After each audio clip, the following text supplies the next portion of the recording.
the possibility of like a true jet seed. Yeah, I think Ninban on his bio wanted actually to see bombs, which is kind of surprising. Yeah, a lot of players actually at this point really do enjoy the bomb start. So here we go. Players are getting out of bed, finding 3 bombs in Link's house. Pseudo bombs. Yeah, that's an exciting, that's an excellent thing. Both of our runners are probably going to be really happy with that. Just not having to worry about the escape sequence bomb check is just so much more like a little bit of a relief. Of course, the worst thing that will happen to them now is they'll end up picking up 10 bombs off of Uncle, and you're just kind of like, well, that was a waste. Exactly. So we'll see what happens in a few moments. Looks like Ninban has got to go fast, so he's wearing the Sonic sprite today and hyphenated, rocking the regular Link. The other nice thing about that early bomb start is, so with Kane, something like this, where you don't really have a great farming option. It just makes the rest of the seeds super easy getting you through escape. Yeah, and Kane is another one of those items that's really nice to find early on, just because it gives you the possibility of having not having to fight for it later. We pick up the shovel out of that first chest, and we get a nice map check on Ninban's side. All 3 dungeons in the light world are crystals. Awesome. Yes, that is super nice, and a little bit better than average with the 10 different dungeons they'll have to look at. Yeah, it's just like those are 3 fast, quick to complete dungeons. It means there's a great chance that some of the longer dungeons, more tedious ones in the Dark World, are going to be pendant only or pendant dungeons. Now, of course, if pedestal is required, or there could be important items in those pendant dungeons, it really kind of makes the game a little bit more exciting, because it's going to come down to who makes the correct calls and in what order, which is what you want to see in a tight race like this. Definitely. And one of the things I've noticed with version 29 here is that when you have 3 Light World crystals, it's almost required that you will have to dip one of the pendant dungeons. And that can actually be a huge amount of divergence, because you really just don't want to take a dip in there if you don't have to. Yeah, it's going to depend tremendously on what's going to be available to them when they first enter the Dark World. If they have all sorts of items that would open up a plethora of those Dark World dungeons, it'll be really interesting to see what they end up choosing. But a lot of the times they'll be pigeonholed into 1 or 2 spaces, so you might not get an opportunity to choose something else. Ninban having a nice little sneaky secondary attack on that blue guard to hit him. Yes. Yeah, it's really fun watching the optimal Kane strats getting through these, especially with like the blue guards that take 3 hits. Yep. So our runners now have both had a really excellent time when you take a look at the clock here. 2 minutes and 45 seconds to get into the dungeon area is very fast, even with Kane strats. That's not the norm. Usually you see Kane around 3 minutes and 10 seconds or so, excuse me. So great on them. Yeah, they're certainly on pace for a 6-minute escape, which is excellent, and what runners of this caliber should be aiming for.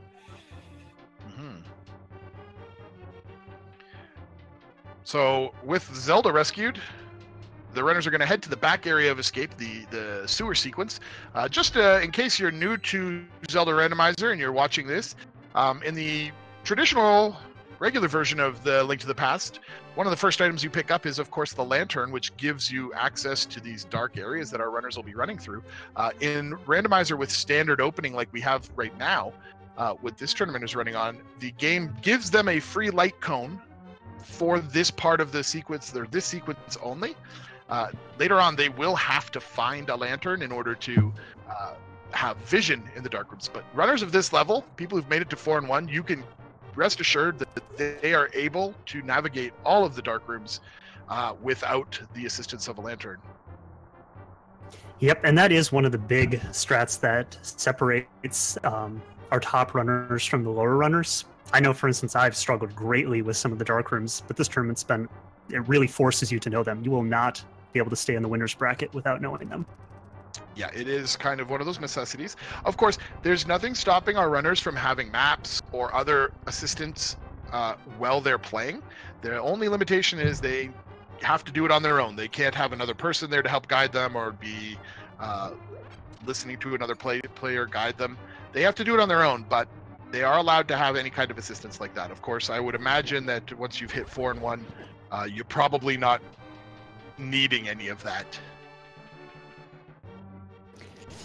Yeah, it's a nice peace of mind to have a tracker going, and there's usually enough time to be marking locations and whatnot. But as we see with a lot of the top runners, they just don't bother. They all have it up in their heads. Yeah, you probably players like who are really into Link to the Past Randomizer. They're running 2, 3, 4 seeds a day, just getting more and more proficient at it. They've seen a lot of things. Yes, they have, and well, this is certainly one of the starts they've seen a lot. Just a pretty empty escape, honestly. With that, if it wasn't for the bombs at the start, this would actually be really disappointing. Yep, we can see that both runners have exactly 6 bombs, more than enough for what they need, but they didn't find any additional ones on any of the monsters they killed. So in this last sequence, we find a big 20, 5 arrow capacity upgrade, and another piece of heart. So was a very dry escape after the beginning, and both of our runners are going to finish right around that 66-minute mark, a little bit over 6 minutes once all is said and done. Fantastic time through the escape sequence with a cane start. Indeed. So now we are going to hit our first little bit of route divergence. Do you think both of these runners are going to head up to Lumberjack Cave? You know, I have actually seen both of these runners both go to Lumberjack and not. It's still up for debate what's technically the best choice. Clearly, going and checking Lumberjack is a time loss. It absolutely is about 20 seconds or so that you don't need to be spending, and that could really make or break a run in certain cases. But if it is, in fact, a required item, having that knowledge may save you a long time later on. So it's really kind of a six of one, half dozen of the other. It looks like both of our runners are choosing to take that safe bet, double check what's going on. We get a pull on the tree, finding bombs, which is a nice item to get. And bush crab is going to give us magic refills. So a couple of those is nice to pick up as well. Yep, it's nice to know that the crabs have the magic. There's some cases you can get into early game where you're needing magic but don't have a convenient refill. Yeah, so both of our runners checking. We see that it's a +5 bomb capacity upgrade, so not an indicator of Aga, but certainly doesn't rule out the castle tower being required at this point. And we run into the Lost Woods pretty much at exactly the same time. Yeah, our runners are neck and neck right now. This is looking to be really exciting. I expect them to follow more or less the same routing through the rest of the early games, so probably won't be till after our South Shore that we'll see any divergence. Yeah, we'll see what happens. Kakariko Village is really going to be an important item location. If they don't find anything that leads them anywhere else, it's probably going to just be a standard south run at this point. Bandit's Cave, of course, just getting some arrow capacity upgrades there. Runners don't really give two hoots about that. Nope. It's nice to find one, but you don't need to find it this early. Absolutely. So we're going to take our first look at some of the exciting item locations here in Kakariko Village. There's so many. Blind's Hut has 5 potential items and as well 5 in the well, plus some additional one-offs lying around the town. Yep, there are 13 items in total in Kokori, easily making it the highest density location in the game. So look at that. First item in Blind's Hut is the Book of Medora. So we actually are a literate people. Not illiterate, we are literate. And that's going to help us get into Desert Palace as well as be able to check the tablets and the pedestal at some point. And as well, we pick up a Power Glove here. So again, our first lift upgrade in Kakariko Village along with the book really signals heavily that our runners might want to head to Desert Palace. That's true, but they still don't have the light source to be able to get back to the boss. And it can be extremely trolly to find an early book, but the seed is still expecting you to find boots at some point. Ooh, a sword. That is a wonderful early game item. Yeah, we're getting all sorts of goodies here in Kakariko Village. A couple of heart containers. Runners are now at 5 hearts each. Yeah, this is the start of early game you want to be finding at Kokori. Some nice early exploration items, as well as a little bit of safety and health to make dealing with things like the crabs coming up a little bit nicer. So our runners all did have over 100 rupees necessary to speak to the bottle vendor there, so that's a very nice little add-on. and unfortunately, he just has the fighter shield. Yep, our nice little My Fisher-Price shield. Every runner's favorite. Chicken Coop has 5 rupees hidden in a treasure chest. That poor old lady, life savings, and we just robbed her.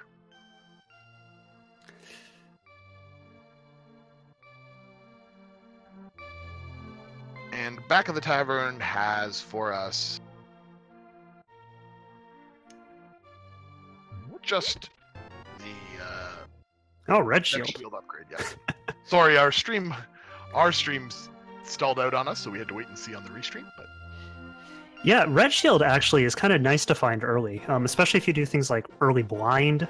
Red shield's at least useful.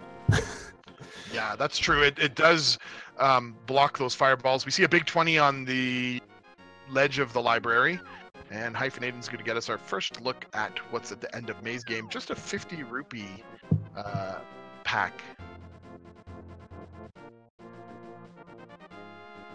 Now, this is an interesting, both of our runners choosing to head to Dig Spot. They did pick up the shovel earlier, and you will normally see people save and quit after finishing that last part of Kakariko Village, but this is a great time to route in this particular item location. They also have the lift upgrade, so I'll be interested to see if they actually pick up the rock and just walk their way into the dam area. It looks like that's Hyphenated's plan after they grab their 300 rupees.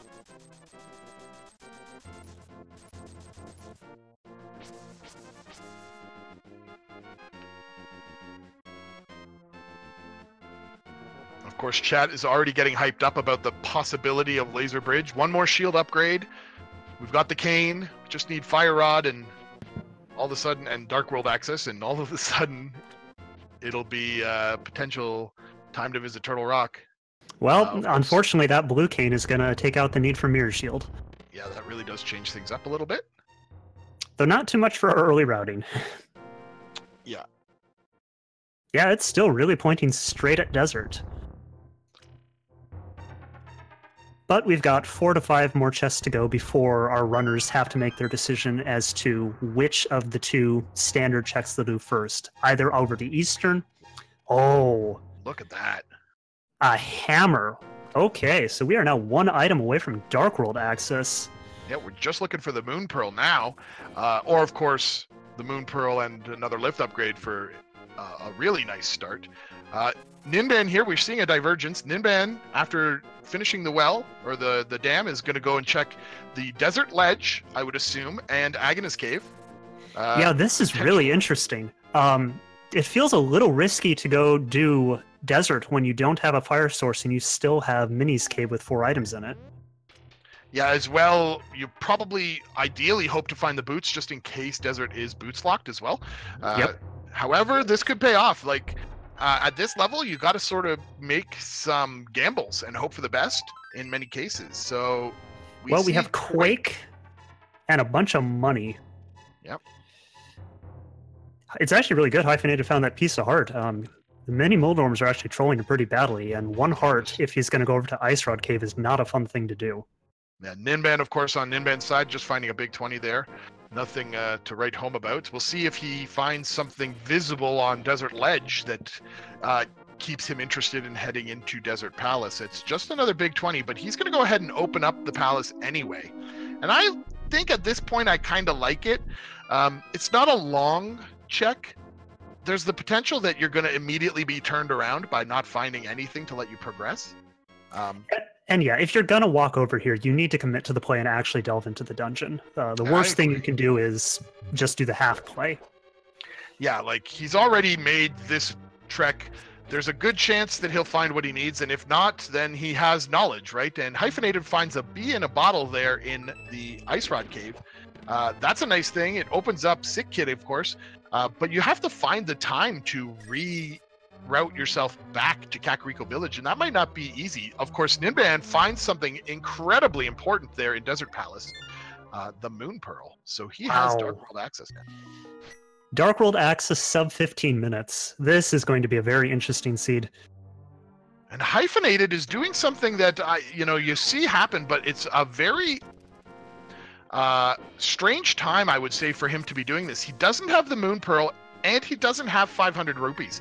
So he's fake flippering. He's going to take a look at what's on Lake Hylia Island, and then he's probably going to go up. He sees it's a blue bottle of goo. And then he's probably going to go up to Hobo and hope that he either acquires the Moon Pearl here or some rupees that will make it worthwhile to go up to Zora. So this was low. Yeah, I'm kind of thinking he's going to save Quit out of here.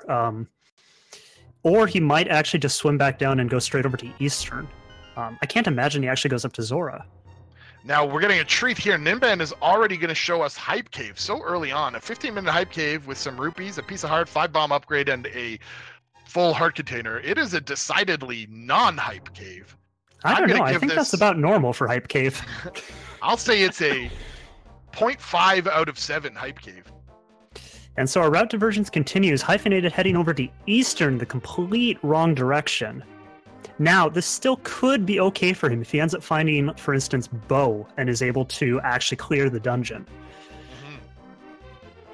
You know, and this is the kind of matchup that I really like to have happen, where both of our runners are doing wildly different things. And of course, they're probably going to converge back along the way at some point. But this is going to be it. We see Ether over here at Stumpy, and we're about to get a look at Saharshala's closet. So anything could happen. Oh, Flute. Oh, my goodness. Wow. That really evens out what advantage Ninban got from getting his early Pearl. Yeah, absolutely. Like, that's going to, first of all, give him a reason to go back to Kakariko Village, check that Sick Kid bottle. And he's going to have access to all sorts of fast movement around the world. So Ninban, going to give us some digging here. Now, there is one downside to getting the Flute, though, is it does open up Death Mountain to him. And so he could potentially end up checking that prior to going over to Desert. Yeah, he has the ability to get up the mountain in logic. We just find some rupees on Dig Game, and Hyphenated is going to go into Eastern Palace. But the thing about the Death Mountain, finding the Flute here for Death Mountain is he has the hammer, but he doesn't have a way to get to the very top of Death Mountain yet, or without the hook shot, he can't go through the Eastern That's true. path down the bottom. So it's really only a couple of checks. Yep, that's a mistake I keep making. I always think I have hook shot. But no, Flute does not give you hook shot and access to Death Mountain. Yeah, so Ninban now is going to get his mini Moldorm stuff out of the way and head over to Ice Rod Cave. I really think that at this point, he's likely to have found the most advantages. The chance of him not going to Saharshala's hut at this point is pretty low. And he'll get that Flute, I think. But you never know, unless he finds something else in Eastern Palace that really plays well for Hyphenated. He may not have gotten the greater of the two advantages here. Now, an interesting thing is it doesn't look like Ninban ever checked his map. So I don't think we actually know what any of the Dark World dungeons are. Yeah, he did not look while he was there that I saw. So he picks up his Quake Medallion, some rupees, and some heart containers. Look at that. He's actually quite low on health. It's going to make going to the past those crabs a little bit more dangerous for him than it was for Hyphenated. Hopefully he's able to... Whoa, picked up another heart there, so that little damage he took was replenished. But he's still in danger of being one-shot by a crab. Any of those little trolley guys will get him. Oh, takes another little hit by the green pickle.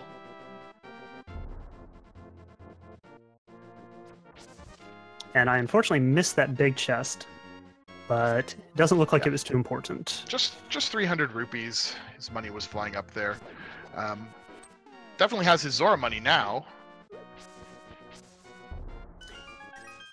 Yeah, I don't imagine, though, he'll be heading back over to King Zora until he finds Flippers and or Mirror. So Hyphenated with our first Dark Cave, or Dark Room, and seems to be doing just fine on it. This, I would say, is most people would consider to be one of the easiest in the game. Yeah, he's going to get one more check of the vanilla big key chest here in Eastern Palace in just a few moments. Now, I'm curious to see if Ninban decides to head over to Zora. He doesn't. He's going to have to fake Flipper, and that is his plan.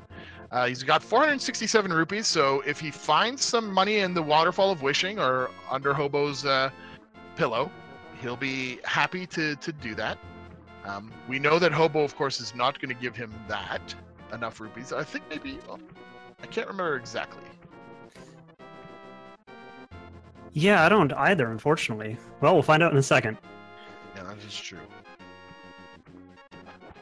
Meanwhile, Hyphenated is off to get his duck. Yeah, I think it was 3 bombs. Yeah, there we go. So not what he needs at this point. Ninban lining up for the fake flipper out of Hobo. Gets it first try, which is nice. And ladies and gentlemen, we're about to listen to the national anthem of the Swag Duck Nation. So we won't hear it, but it's happening.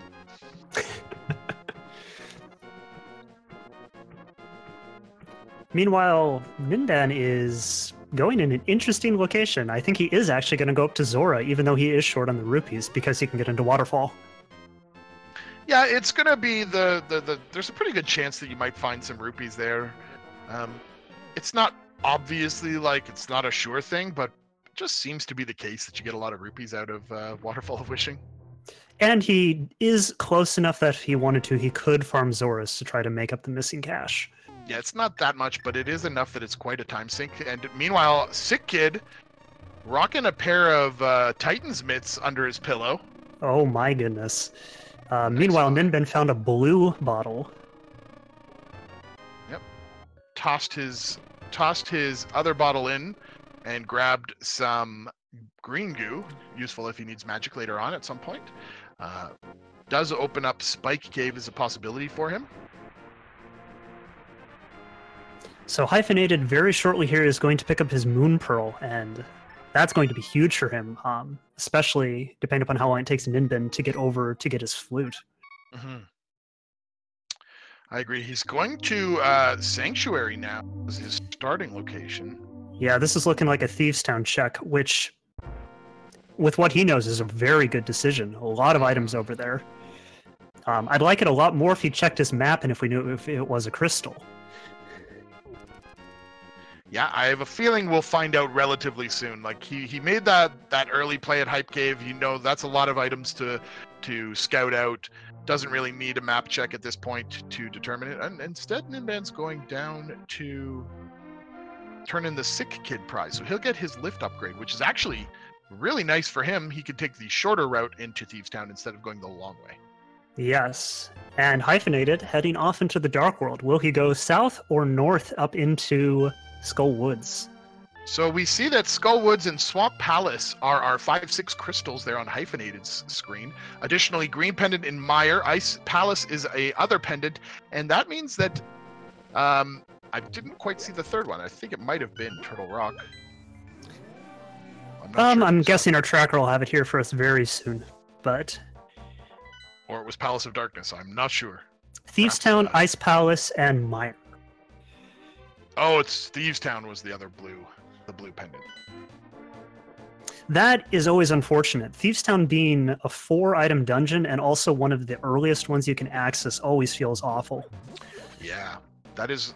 It's not frustrating so much because it is relatively quick, but it's nicer if you have the boots.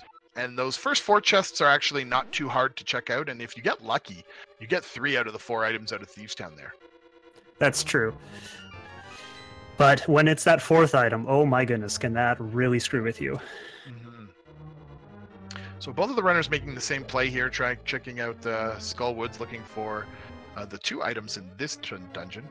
They don't have access to the back of Skull Woods yet, but there are a lot of checks in the front half that they can make. And Hyphenated going for the first bomb jump, but Ninban actually hits it first. Yeah, gets 50 rupees, and Hyphenated takes a death at this spot. It's not a big deal. He's gonna get his health back and find himself right in that doorway anyway, so he'll be right at it again. Yeah, with only 6 hearts, green mail, and with how much damage these early enemies do, it's pretty common to see runners kill themselves in here to be able to get back out of Skullwood safely. And there we see Hyphenated doing it again. Might as well just pick up the extra health. He had to use some falling down there and also getting blown up by his own bomb. So a decent play, just a few seconds of time. Yeah. Now Ninban, thankfully to having the early cane, gets to actually do the nice quick strat to check this back room, which is so nice. You don't have to kill the little zombies. And Hyphenated looks like he's going to go give us a look at maybe Bumper Cave. that's great. We won't have a way to pick it up at this point, but we will see that it's just a 3-bomb. So nothing that Cape is going to help them with. Yeah, it is a very good time to route it in, though, because it's one of those locations that if it does end up having progression, it's fairly common that your opponent might not know about it. So it can be a big advantage if it pays off. Hyphenated, meanwhile, is heading back into Thieves Town proper. And it looks like Ninban is of the same thought process, and he may be heading over to check. And indeed, that is the case. He's going to go look at what's on Bumper Cave as well. 50 rupees in the C-shaped house for Hyphenated. Our action is non-stop in the seed. Everybody is running all over the town.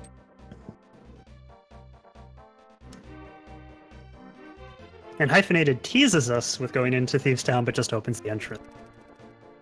Yeah, he's going to give us a look at what's in the Brewer's basement here. And it's the swag net. So if either of our runners feeling brave, when they hit Aga 2, they might choose to go full-on net strats. That would surprise me, but who knows? Maybe we'll find powder and we'll actually see someone put a fairy in a bottle. It could happen. So chess game nets us the magic cape. So Bumper Cave meaningless. Magic cape, not really that fancy as an item. It's helpful, versatile in a lot of boss fights.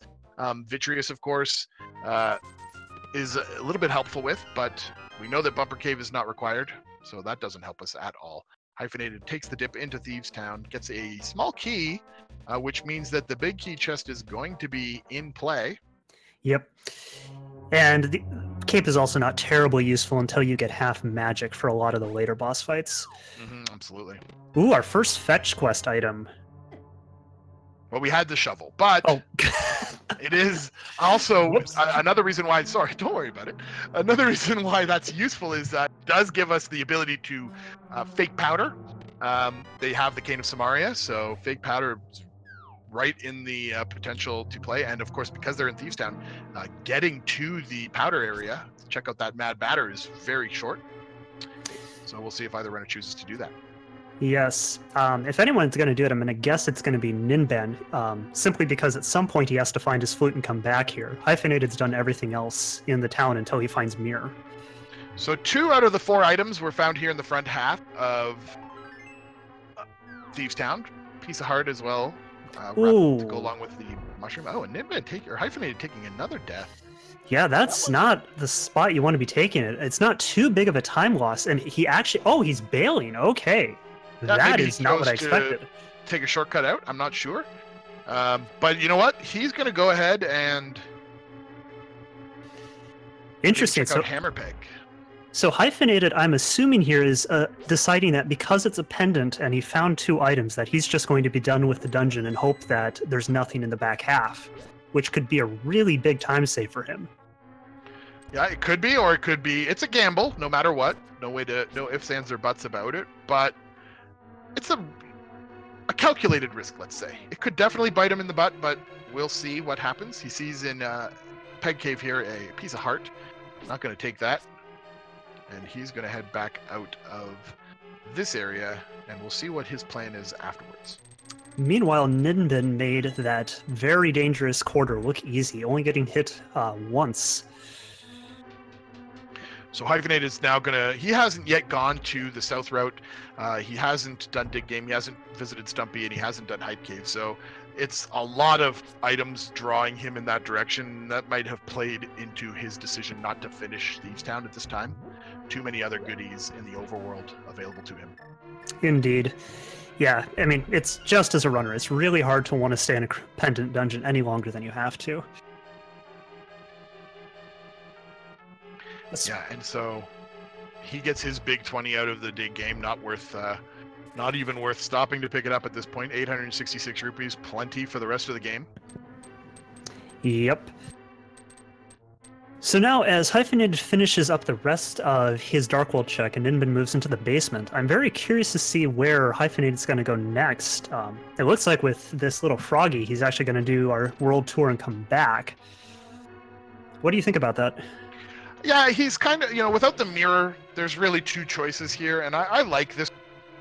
He's going to be able to, he's going to make this play no matter what into Hype Cave, Stump, Stumpy, and then potentially he could even go fully extending it up to Pyramid Ledge and the Catfish.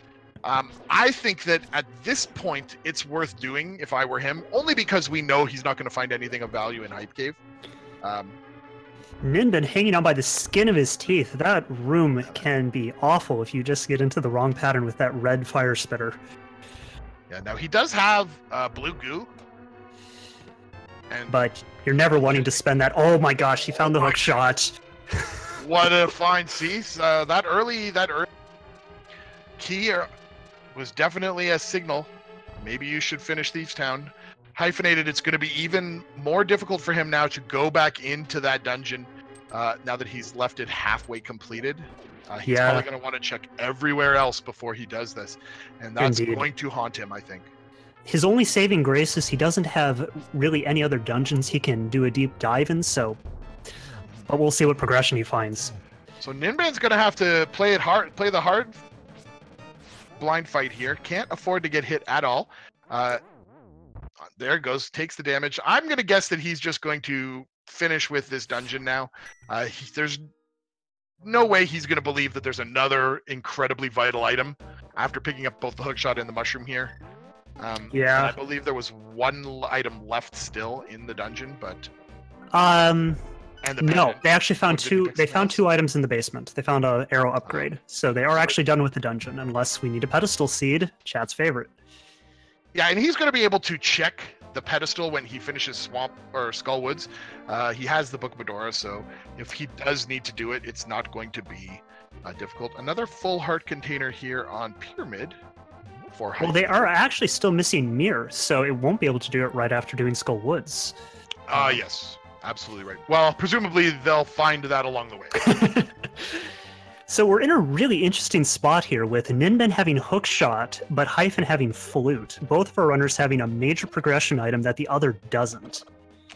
Yeah, however, we do know that Misery Mire, the only real dungeon requiring the Flute, is a pendant. So it may not even be necessary.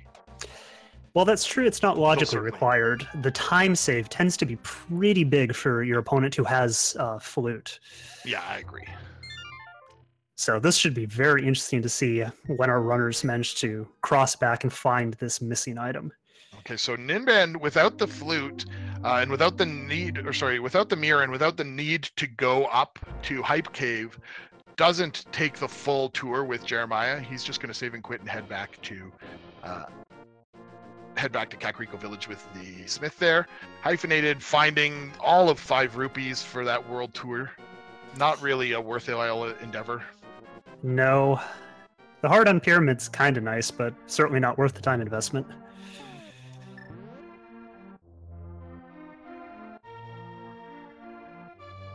Yeah, and so at this point we can start to speculate as to what might be on the pedestal, if it is a required item. Just looking at the dungeons. If they can find Bombos somewhere else, then the Fire Rod is in play as a pedestal item. Another fun one that could be on the pedestal is Ice Rod. Yep. Oh, and Ninban's going to do Fake Powder. I love this glitch. It's so bizarre that this actually works. And Hyphenated is also doing it as well. Yeah. I would say since they're both here and they both have the cane early on, there's no way they're not going to do it. Hyphenated's trying to use the slower method, and then realizing, oh yeah, Canterburna is actually probably a very fast way to do this. Ninban, first try, I think, gets the Fake Powder. And is cursed. With a little bit of cash. Yep.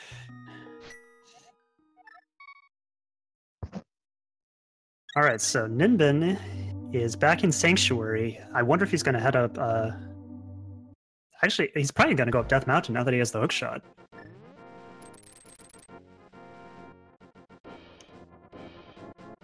It's pretty much the only thing that he has access to from Sanctuary at this point. Yeah, and that's a lot of items to check, both light and dark side, light world and dark world. Old man check is fairly easy. It's a small sequence break in the dark room there. Yep. Hyphenated instead is going to give us our first look at Misery Mire and the Mire Shed, and that's about it. He could go into Misery Mire provided. Oh no, he doesn't. He finds the boots or the hook shot. We do know that it's technically logically in sequence now that hookshot was available in Thieves Town. And an interesting note, with them finding Kane so early, it actually does somewhat point you to Mire potentially having items, the way the logic for version 29 works. So Hyphenated thinking about saving and quitting there, but I think he's going to actually give us a look-see at what the pendant or the medallion. It's Bombos, so no good luck there for him. Yes, that is a fortunate thing. I suppose that is good luck for him, not to be feeling like he needs to go in there without having the hook shot. He has no chance or boots. Yep, meanwhile, Ninban is doing the full check or the quick check of Death Mountain. Some runners will put off this part until they come back around when they don't have Mirror. Yeah, but he actually can do Spike Cave. That's true, but he has no magic, so we'll see if he wants to burn his blue potion or not. He did get a green one, I think, as well from the that fairy he threw his bottle in. That is right. So deciding not to instead, or perhaps forgetting he has that green potion available to him. That could also be true.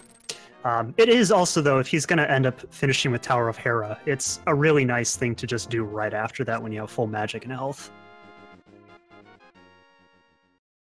Yep, and so now we're going to get our first look at Paradox Cave. Hyphenated is actually going to go back and do the fake flipper route and see what's on the Zora ledge. He'll give us our first look at what Zora is holding on to, and now that he has the Moon Pearl Waterfall of Wishing as well. Yes.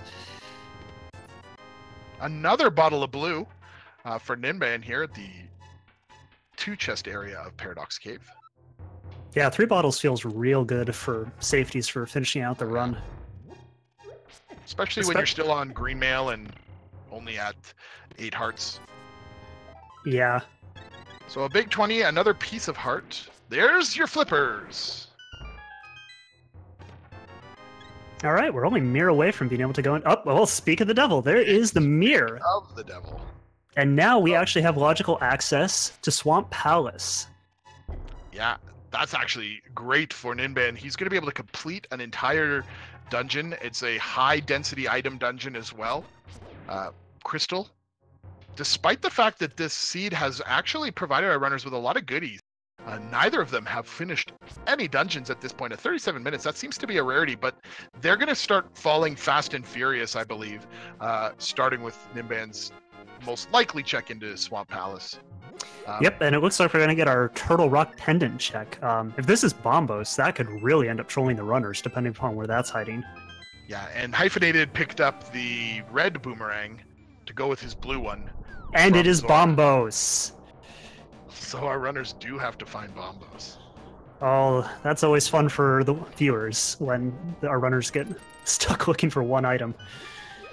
Well, it does mean that that kills Fire Rod off the pedestal, though, because the only way to get there would be to go through the... Oh, maybe it doesn't. Maybe it doesn't. I may be mistaken.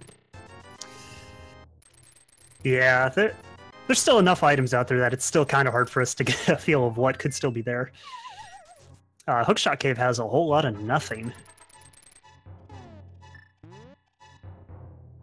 But Ninban seems to think that checking the floating island has something, but I don't remember what it was. See it. It was Bombos there, so they oh, okay, well, there we go. Yeah, I caught it on the restream. We are getting that makes things simple. Some dropped frames sorry guys, for our stream, so we apologize if we missed some items here and there. All right, now we have good news for Hyphenated. He is heading back into Thieves Town, so he's going to have his hookshot here pretty soon.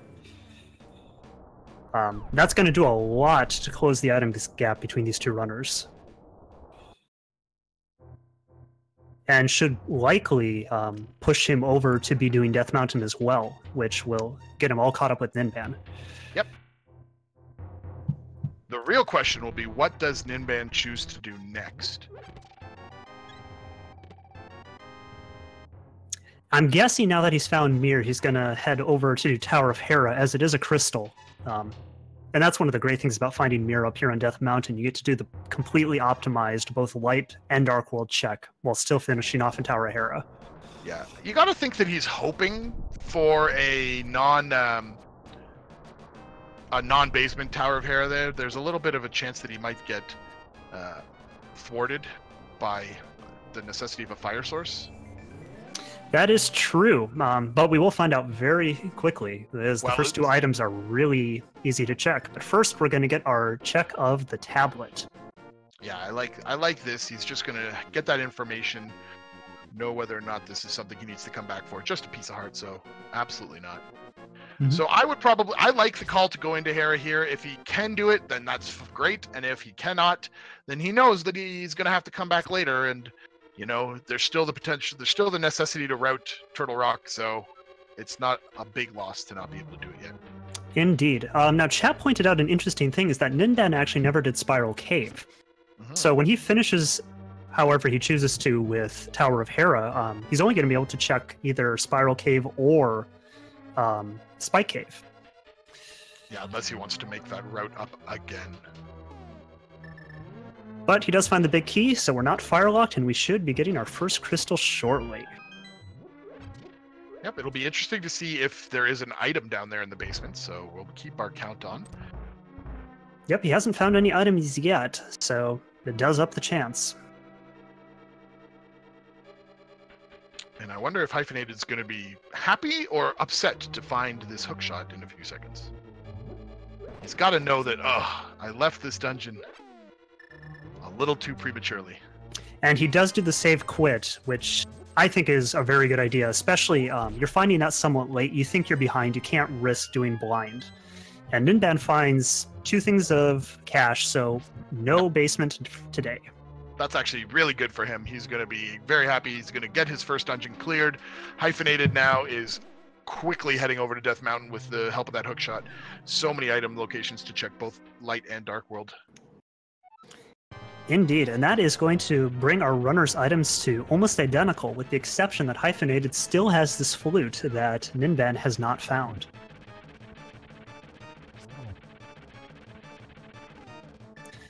Interesting that Ninban did some slashes there. With access to hammer, most people always do hammer strats for the whole fight, but he still pulls it off extremely quickly and without any issue. Yep, Trolldorm not today. At least not this iteration. Yep, Trolldorm still has 3 more chances to get our runners.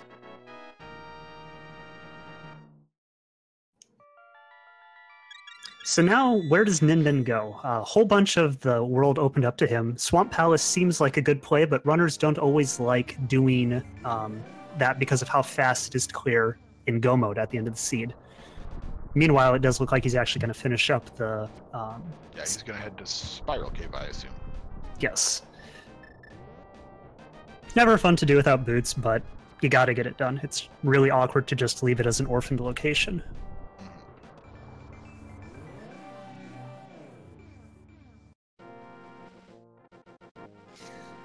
First off, it looks like he's going to get his check of Turtle Rock as well, unless he's going to go in there. He's already done it, and I think he might actually be making the miracle call to enter Turtle Rock, or maybe he's just going to open it. We'll see.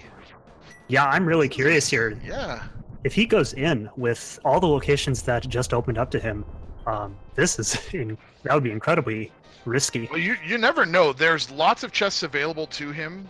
There's only the 2 that are held out by the fire rod that are blocking him here. So grabs a couple extra bombs off the foot of Turtle Rock. All right, well, we're going to find out real quick whether or not Turtle Rock is fire locked. If this first chest does not have a small key, he is going to have to go right back out. Yeah.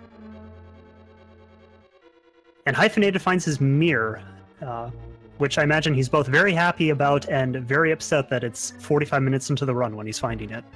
Yep, he's also going to like seeing there's the key. So Ninban is going to continue the dip. Yeah, this is going to be real interesting. If this doesn't pay off, this is a huge time loss. But imagine Ice Rod and Fire Rod in the back half of this dungeon, or perhaps on Mimic Cave. If the keys play out properly, it is possible. If that does end up happening, that would be one of the most incredible things I've seen in this tournament. Oh yeah, I can't believe this call. Like I just feel like this is an amazing call to even make. He's got 2 hearts here versus the... Oh my goodness, the chain chomps. So scary. Yeah, he's trying to play the room safe. Yeah, blue's not going to quite have the range you want there. But it looks like he's going to be able to get it. Oh, and it's only bombs. 10 bombs. So that does kind of preclude him from going any further until he finds the fight. So it didn't actually cost him a lot of time. Yes. To do that. So that's actually a pretty good call. Hyphenated still making his way through, just finishing up the light part of the east side of Death Mountain. Now going to go through the dark side. Yep, and Ninban heading up into Spiral. I'd say that was about the best way that could have worked out for Ninban without it obviously being Fire and Ice Rod. He didn't go too far, whereas if he was going all the way down to the next level, that takes a very long time to traverse and then retraverse when he has to clear it for Crystal. Yeah, of course, if he finds something like Fire Rod here in Spiral Cave, that would be frustrating. That it certainly would be. Yeah, I was hyped because I was hoping that he was going to make that play and it was going to work out for him, and that would have been literally the... just like, who could have called it play of the tournament? Indeed.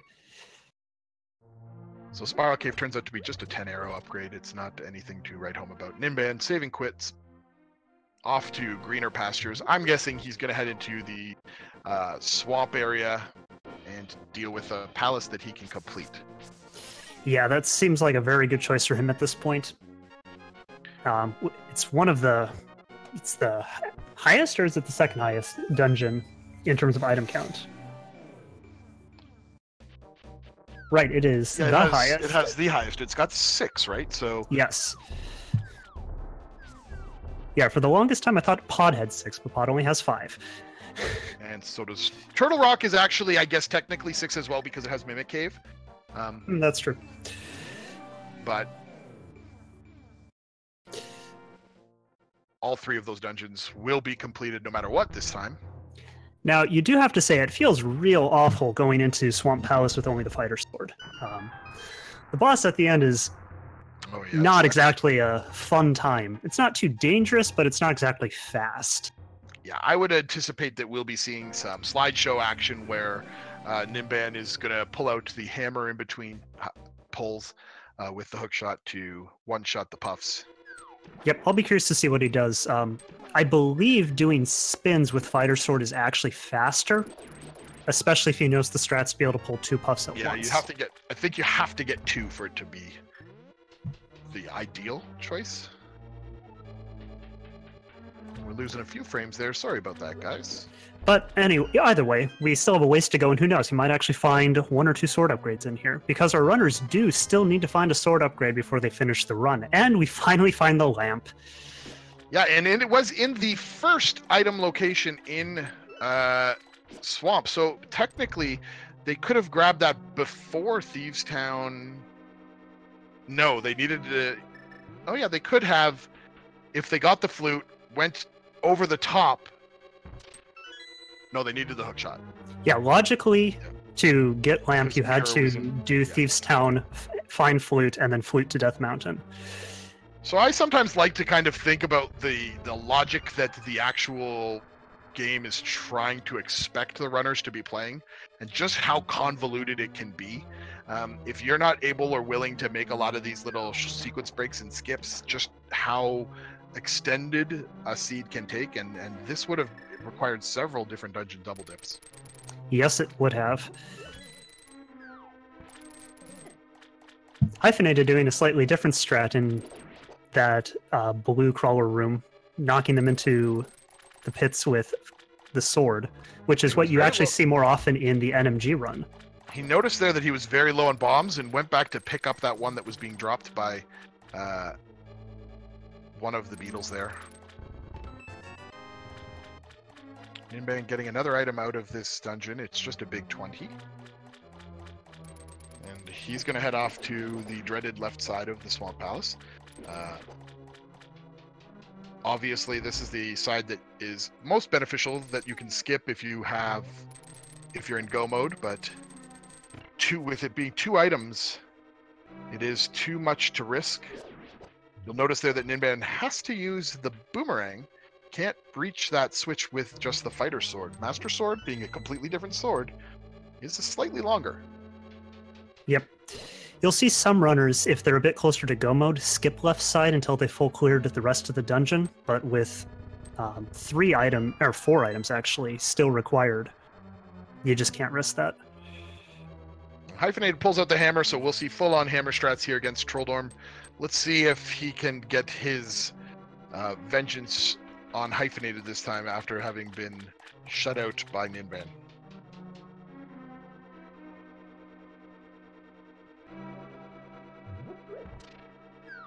Well, Mordor's trying his best here. Yeah, giving him the runaround, but 3rd hit does the charm. Trolldorm goes down in pretty much the same location as it was for Ninban, and Hyphenated picks up his first key, or his first crystal here at 51 minutes. That's got to feel a little awkward for a runner at this point, I think. It is, especially for how many items they have, but on the flip side, they've already checked almost the entire overworld. There's not a whole lot of locations left. So I expect we're going to see just a lot of dungeon diving. Yeah. So we see another big 20 here on left side. Ninban heading over to grab. He gets the boots. And it's the boots. Wow. Well, that is huge. We know we needed that to get through Desert, and as the premier movement item in this game, feels so good to have that. Yeah, that's gonna, again, we have now, this gave us full Desert because of the lantern as well for the fire source. Yes. So, Hyphenated checked Spike Cave, but all we saw was a heart. Yep. So now our Death Mountain knowledge is complete until we see some more action in Turtle Rock. And I'm curious, okay, I was curious where Hyphenated was going, but it looks like he is going to head into the Dark World. The south route was confusing me if he was going to head straight over to Desert Palace. Yeah, and fortunately for him, that's not what he's planning on doing. He's going to get all the access he needs from Swamp, provided, of course, he doesn't make a strange gut check call to avoid the left side. So Ninban, hoping that he didn't have to check these bottom 2 chests, he was going to see if he'd find something in that chest there, but instead, just the map. So we'll take a look here. Grabs the mirror shield and 300 rupees, so that finishes out the items in Swamp Palace.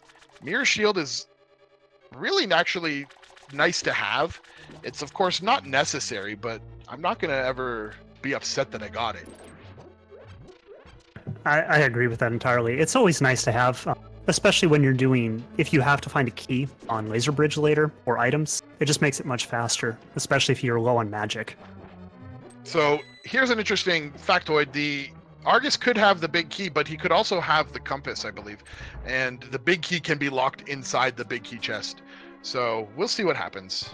Alright, so what strat is Ninban going to do here? Looks like he's trying to get the spins. And there you go. Meanwhile, Hyphenated picks up his lantern. Yep, our runners are very close to each other. Hyphenated is, in terms of their exact progression, only a couple minutes behind, and that can change dramatically once they get out of here. What's going to be interesting is if Ninban gets the flute late, he's not able to go to Misery Mire, and if Misery Mire turns out to be important as a pendant dungeon, that could be a good advantage for Hyphenated. The other one could be the checkerboard cave, because we were not able to see that when Hyphenated went over there. Yes, he didn't have the mirror.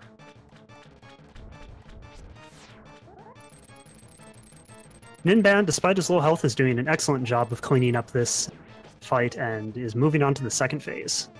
Yeah, he's going to switch probably over to Hammer here. He does take the safety bottle. Yeah, And I agree with that play. Like, at this point, there's no reason not to. Hammer Argus, it's not hard. Like, it's a fairly routine strat, but you can see like that. You just miss, and if he bonks you, it's going to hurt in green nail. Exactly. And you just can't risk the time when you're this far in having to do a fighter sword strat on the boss. Absolutely. So with that, Ninban collects his second crystal of the evening. It's one of the 5/6 crystals, so that is maybe potentially an important differentiation. Yeah, depending upon where. Hyphenated, making the non-call, not going into left side yet. I assume he's going to want to head back, and he's just going to go deal with Argus fight first. But you got to hope that he does decide to come back in immediately after he finishes up this dungeon, if he doesn't do so. Yeah, I think with no other progression being in this dungeon, you pretty much have to go back. But we'll see. We've been wrong before. So Ninban letting us know that there's just another little piece of heart on the other tablet. So neither of those were helpful. Book of Medora was really only there to give us a look at Desert Palace and pick up the Moon Pearl early on. Yep, Now, and so we're going to get our third crystal pretty shortly here. Of course, since Ninban does not yet have the flute, this is his only way into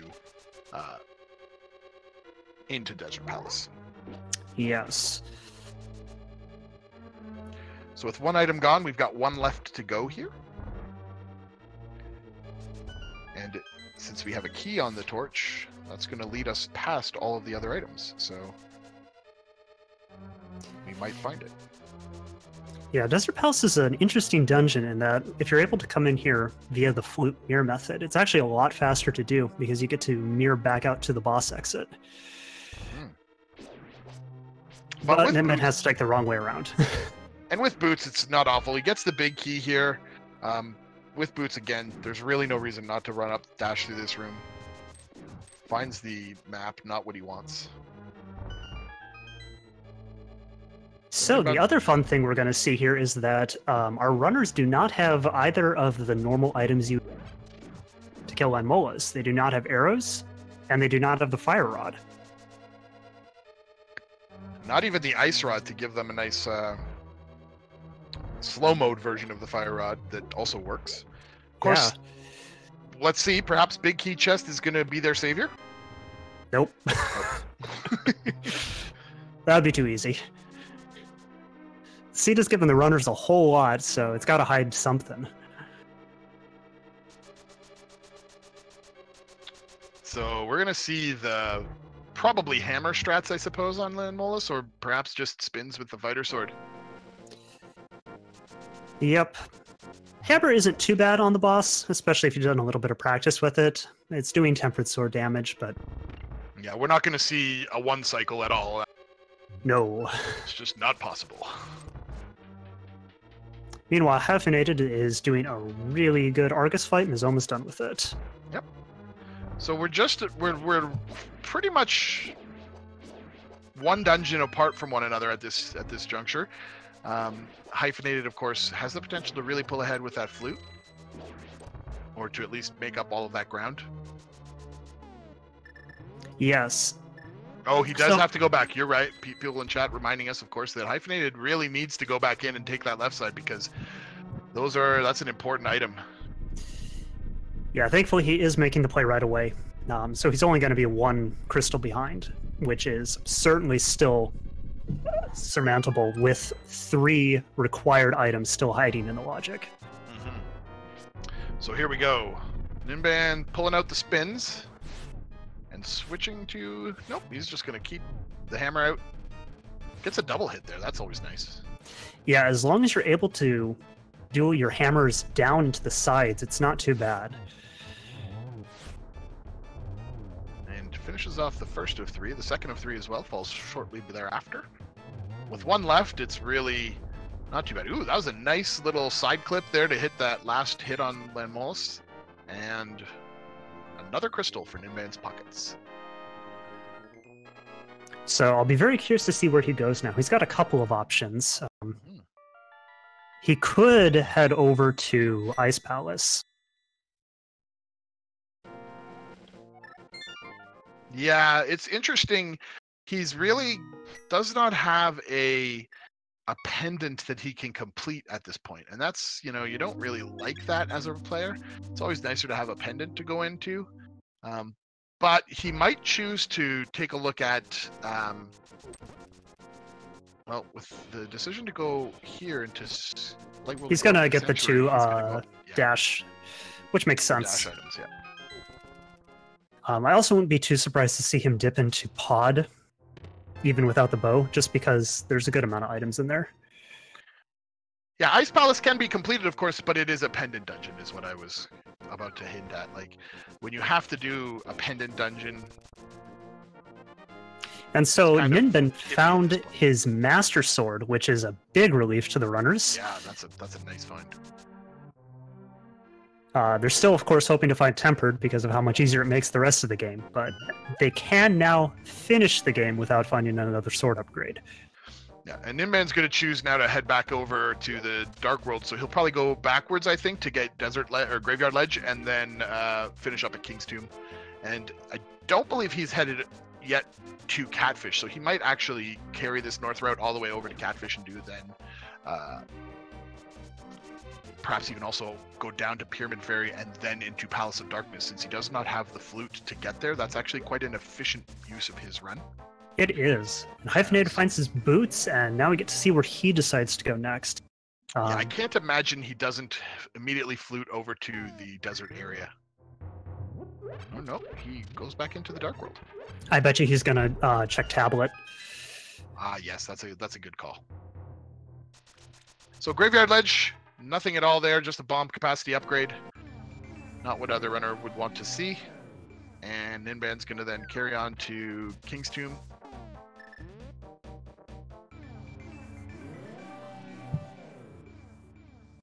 All right, now we get to see where Hyphenated's going. He's not heading back to Desert, interestingly enough. Mm-hmm. Well, he could be... Oh, yeah, no. I'm just curious. So this might be a pod. Yeah, and that's going to put both of our runners in the same spot. Oh, no, he's heading up to check Cave 45. Ah, okay, yep. He was not able to get that on the first time through because he did not have Mirror. Yeah, and he might actually go all the way and grab the purple chest. Ninban, of course, does take the full north road. Going to go ahead and get nothing out of Catfish. Just a low amount of rupees, I believe. Yeah, but I do like this routing. Well, yeah, he's also going to drop off Mushroom. So he's getting 3 items by doing this northern route. And he's choosing to make use of the mirror here instead of run off the screen.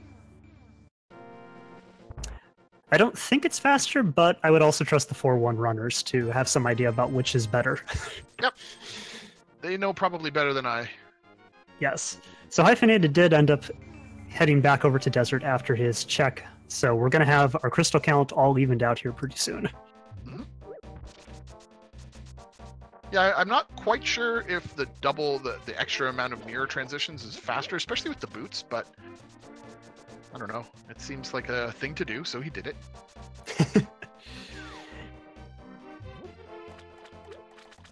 So, as both our runners are going over stuff that the other one's already seen, this is a good time to take a look at what's left to do. And honestly, there's not a whole lot of good options. Ice Palace, as we've mentioned, Pod, depending upon logic, has some items in it they can get. And other than that, and we're going to actually... I forgot that this is a thing for Ninban. He hadn't yet had an opportunity to trade in the 500 rupees to King Zora. So, again, he's getting a lot of efficiency out of this path choice that he's made, which feels good. But our Hyphenated's already done this, so it's just another time that Hyphenated's actually kind of catching up a little bit of ground. Yep. That happens a lot. So if Pod ends up being an early lockout requiring the bow, that actually could make Meyer a very good chance of it being a required dip, as it's the only other dungeon they have access to. Ninban actually goes for the full-on save and quit, so let's see where he plans on going next. He still probably, I think, would want to head to Palace of Darkness, and yes, he's going to go into the Dark World here through this the Swamp Palace gate. But it's just a quick dash over and across a couple of hammers, or a couple of pegs. Yep, meanwhile, Hyphenated has finished up the primary part of Desert Palace and is on his way to his boss. And will be interesting to see if he also does hammer strats. I would imagine he will. Now I expect that we will do another pyramid ledge check here. We know that it's another full heart container, I believe, if I recall correctly. Yes. Which is still nice to have, because neither of our runners have found a mail upgrade yet. An hour and 5 minutes into the run. Yeah, they are hiding somewhere. But even with blue mail, I know personally I like to have about 14 hearts to finish out the seed. So it's always nice to find another one. Yeah, and at this point, there's a lot of like the pedestal is looking more and more likely. Just counting the number of items that they need, I believe there's 3 go mode items still to be had, plus the potential for other items that might lead to them. All of the pedestal, or all of the pendant dungeons are actually completable, although Ninban does not know that. He doesn't yet have the flute. He's about to get it, so... Hyphenated having a bit of a problem with Lanmoa's. Hammer is just not cooperating with him, and he's actually taken quite a few hits, and is reverted to fighter sword strats. But he should still be able to finish this out, and there he does. I wonder if that is an upsetting find for Ninban to be like, oh, he accidentally talks to the old man. Oh yeah, finding flute in an hour and 6 minutes in Entrosalis, yeah, that feels really bad. Knowing that he could have had that so much earlier. I'll actually be curious to see if this makes him think he's behind and forces him into riskier plays. Yeah, we'll have to see how that has impacted him. Perhaps at the end of the race when we get an opportunity to talk to him, if we do. Mm-hmm. And it could also be in which of the pendant dungeons, if he has to delve one of them, which one he decides to do. Mm-hmm. So we're going to get our first look in both Checkerboard Cave and the Palace of Darkness here. Checkerboard Cave providing us with the artisanal arrow. I know that you laugh, but that single arrow is so finely crafted, some say it could one-shot anything in the game. Well, it has to have some sort of value. Meanwhile, Ninban is not bowlock, so he is going to be able to check more of the backside of pod. So there's a couple routing options he can do here, assuming he doesn't do the potion glitch. Most runners will try to immediately head to the back, just to the higher item density. Mm-hmm. But some, if they do find a key there, will actually check both, and it looks like Ninban is doing that, checking both of the front chests. He has the access, and he's going to. It's not going to bow lock him. So.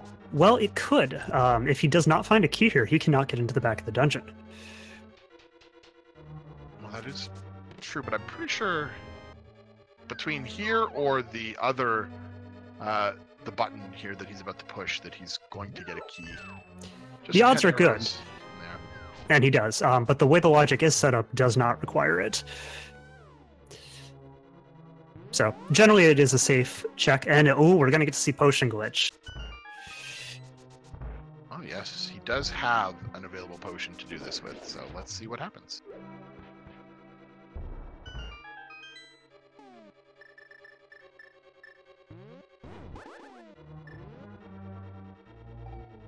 So he's got to make sure he can use a potion, that's why he actually...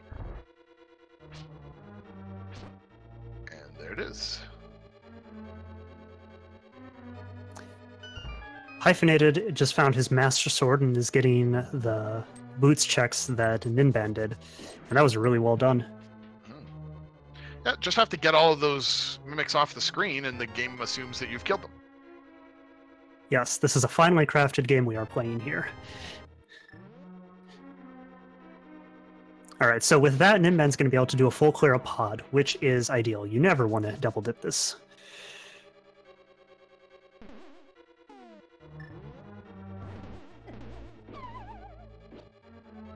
Oh, taking a little tumble there. Doesn't really hurt him because he had already placed his cane. block. Yeah.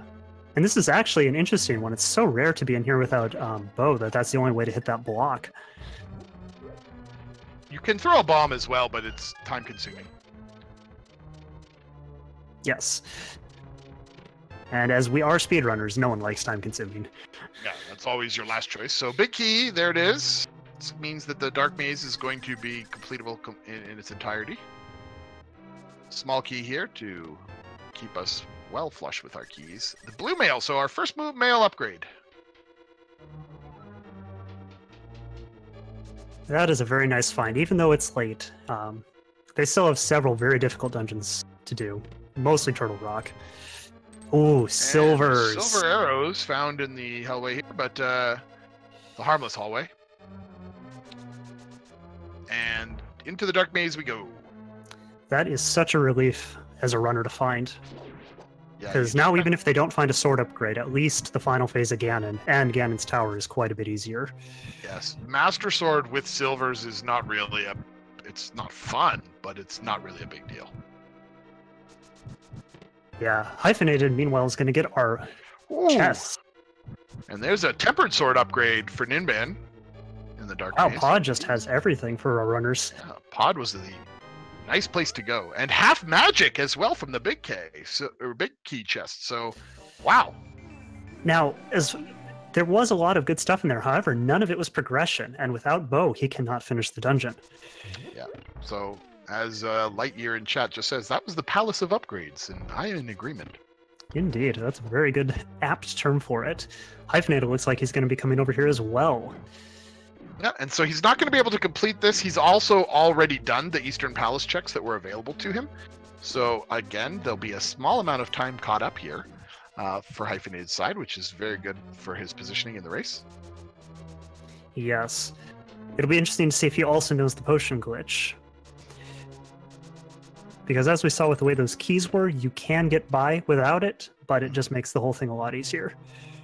Yeah. And none of the large upgrade items were behind it, so even if he doesn't, it won't hurt him. It'll just delay him slightly on his way through once he does have the bow. Well, it could actually end up hurting him later, because with where Tempered was hidden, if he doesn't get it on this go, the next time he comes back here, he's likely in go mode and won't check. Yeah, but he's going to be able to go to the back half of Palace of Darkness without the potion glitch. He'd just Well, have to with most routing. Yeah.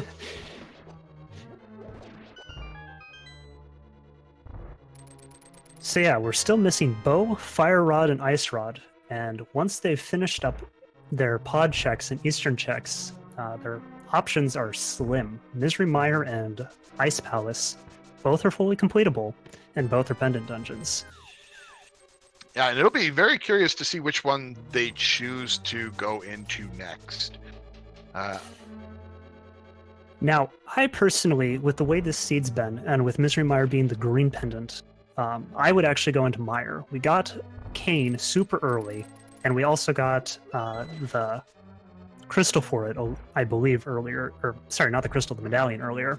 And What do you think? Flute was also available very early on, so I actually like, for Ninban, for sure, I absolutely think Misery Mire is the place to go, just because there'll be the overworld checks there as well he can route in. So that's going to be something that will definitely form his opinion or impact on the calculus of decision making that he has to make. For Hyphenated, again, I still like it as an idea. I think it's the right call to make, but Ice Palace, the lure of Ice Palace may be strong for him. We'll have to wait and see.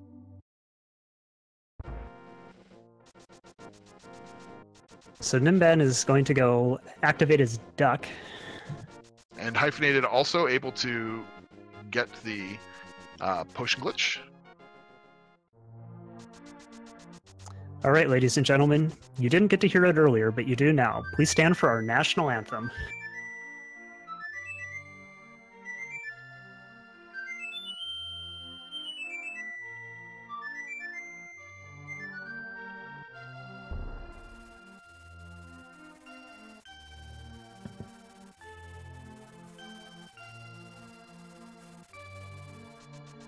Yeah, and with Ninban having the Hyphenated, you don't have the right weapon to do it this way. With Ninban having excuse me, tempered sword, Ice Palace is another. Oh, red boomerang can squeeze through there. Excellent. Who knew red boomerang is actually useful for something? Yeah, there's something I wasn't sure that would happen. Hey, you learn something new every day. That's surprising. Yep, I've used arrows and I've used cane and I've used some other things, but like other strategies for doing that, I've never thrown the red boomerang. So it looks like Ninban is now getting the rest of the Thieves' Town check that Hyphenated was able to do earlier, and is probably also going to get that K45. Yeah. So once again, folks, while it might seem that Ninban is a little bit ahead, this is a super close race with both of our runners having done almost all of the same locations very shortly. With this many items still necessary at an hour and 15 minutes in, it's anybody's race. The order that they go through the pendant dungeons at this point is going to factor heavily. There could be all of the items in one and nothing in another one. We'll have to wait and see. And it's really interesting with the way the items are split up. No one item really opens up too much. Bow just lets you finish Pod, and Fire Rod doesn't let you finish Turtle Rock, but you can do Skull Woods.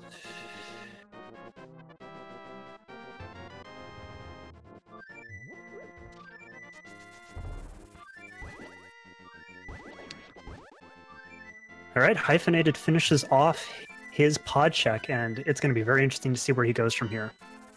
So Ninban, of course, making the call to check the far more item dense location here for him of Misery Mire. Yep, 3 overworld items and 3 in the dungeon, with Pendant counted in that.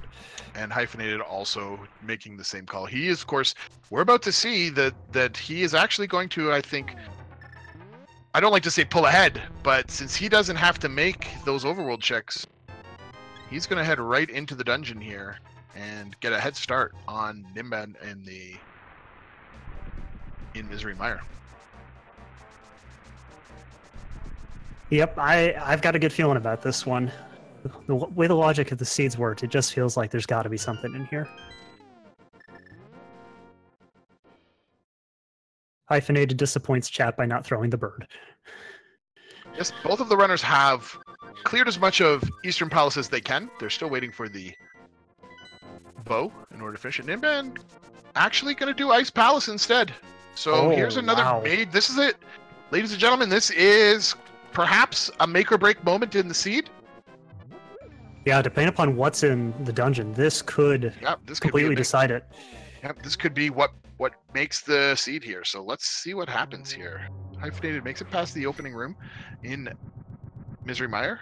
It's going to go check the bridge chest. So this right here with having to do bombos to clear out Ice Palace is the other reason I like doing Mire. It's just so slow. I mean, it just feels, it's a few seconds. The dungeon itself could be a lot slower or about the same pace. It depends on how circuitous of a route is forced in Misery Mire. That is true. Since it's not go mode and they basically are definitely going to have to check all the chests, they need 3 items. Both dungeons kind of are going to be as long as they have to be, unless you get really lucky in Misery Mire and find 3 dungeon items right off the bat, or 3 items and then the big key. Yep, no, there's only 2 they need to find. And then finish the boss for our lovely, lovely pendant. Well, they need... Yeah, they only have to find 2, sorry, yes. But they do have to basically check everywhere in order to find those 2. Typically, yeah. Or potentially they have to. Yeah, there is a routing you can do here where after getting this chest in the north room, you can do everything prior to doing the cutscene chest. The odds are okay. They're not too bad for that since it's only 1 chest location for 2 items. But Hyphenated makes the typical full clear route and does go up to our cutscene. Yeah, I suppose it really depends on how trolly you think the seed is going to be to you. And with the way it's been playing out, I think very might be the answer. Now this is interesting. Ninban is going for the bomb jump. Typically, if you're planning on full clearing, it's actually better to hit the switch if you have not already found a key here. Because you have the Cane of Samaria to activate the block later on. Yes, and he also has hook shot. Yeah, so to the back half. Yeah. Because the ideal routing is he's able to find a key in this next chest and then go do all of the east side checks. And that's the one case in which it's good to do the bomb jump, because then you can immediately drop down. But you still have found all the keys, so it's hard to just... It's hard for the logic to work out where this is actually fast. So round 2, Bombos. Doing work here in Ice Palace for Ninban. Hyphenated opening the next chest.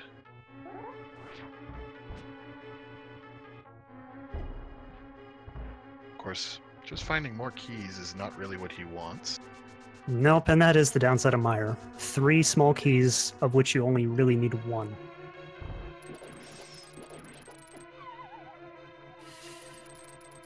Oof, Ninban getting a little knock there. Yeah, that room is... Those little red guys are so annoying.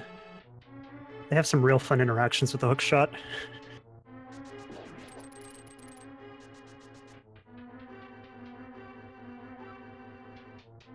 There's the last key, I believe? Yes, so there is going to be an item on the boss. Yep.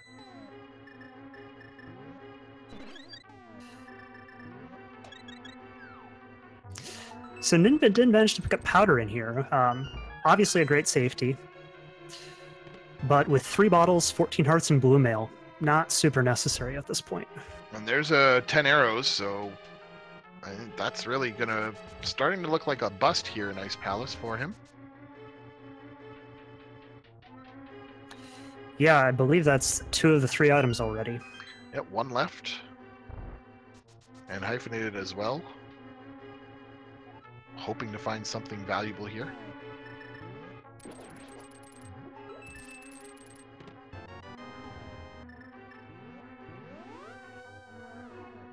So unfortunately, we don't get to see Hyphenated try to pull off the new Meyer glitch that was just found. But instead, he goes through the normal way. Yep, and we do get the Ice Rod in Ice Palace, so... Well, so now we know that too Ice bad. Palace is a mandatory dip. Yeah, and Ninban choosing to hold out hope for non-pedestal required. Doesn't finish off the dungeon. And I think that's a great choice. With runners of this caliber, you kind of have to make the choice that the seed is going to be... You have to make the choice where the seed's going to be the faster way possible. You can't gamble doing these somewhat slow bosses. Mm-hmm. But it could be an impactful decision. Hyphenated, of course, having to kill Vitreous no matter what due to the location of the last item. Getting us some nice spit attacks there to take care of the eyes with the Tempered Sword. But this phase is still scary without bow. Even with blue mail, Vitreous hurts a lot. Oh, look at that! He used up all of his hearts. But he manages to pull it off. Excellent job by Hyphenated to pull out, but it's only 10 arrows. Alright, will Shirasawa have our progression? I kind of think it has to. I'm actually struggling to think of any other item locations they could have checked. Yeah, we're kind of running out of places to go. If we had found Fire Rod, it would have opened up a lot more in Turtle Rock. Mm-hmm. So let's see what happens here. We might get any number of items.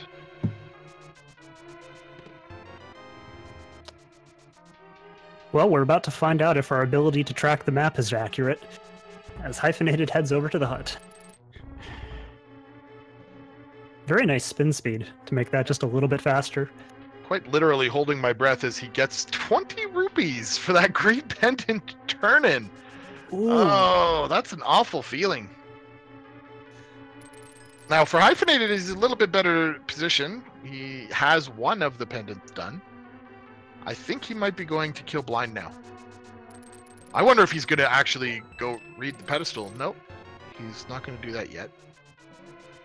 I almost think it might be worthwhile to do so, since he was here.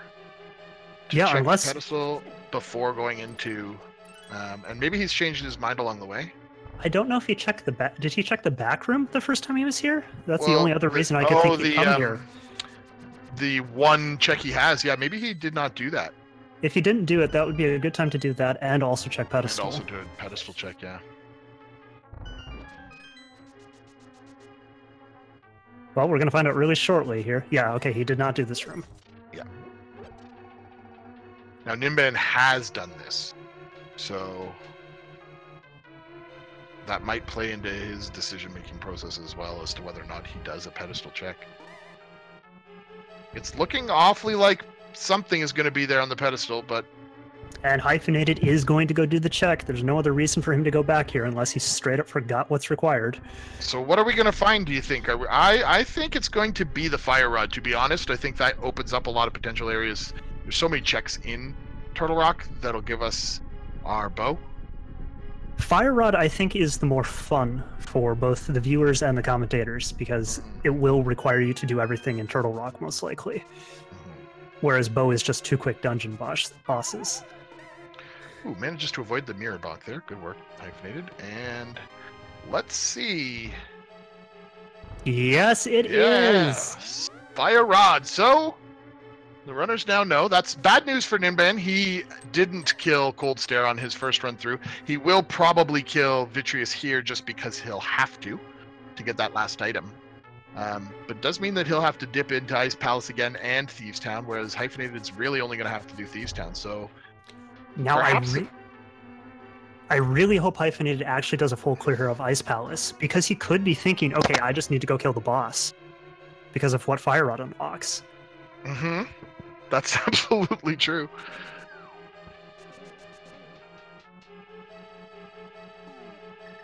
But yeah, here in week 6, with the winner of this game making it to the playoffs, we have a pedestal seed. Chat, I hope you're happy.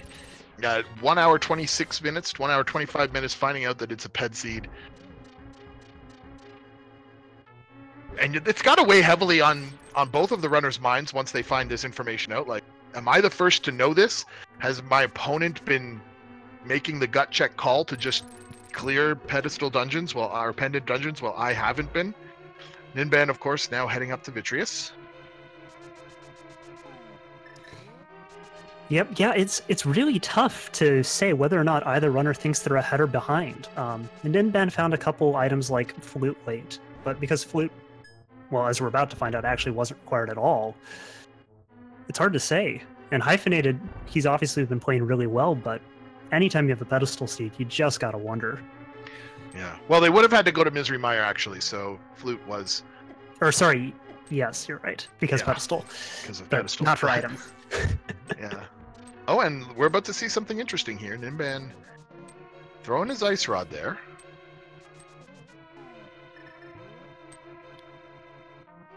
No, he's not able to get it. He needs a Fire Rod.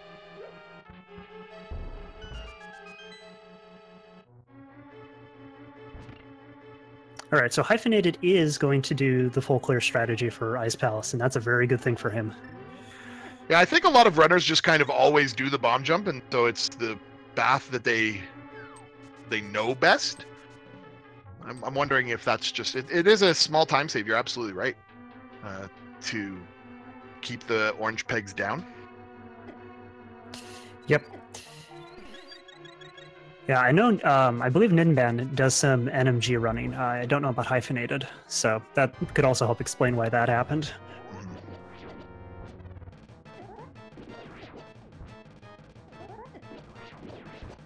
Ninban just being like, you know what? Who needs cape or cane? I'm just going in full out. With 14 hearts and tempered, it's not too bad to do the standard damage strat. And it looks like Ninban's done a better job of positioning the eye to make the second half safer. Yep, he's just got to stand still and time those swats.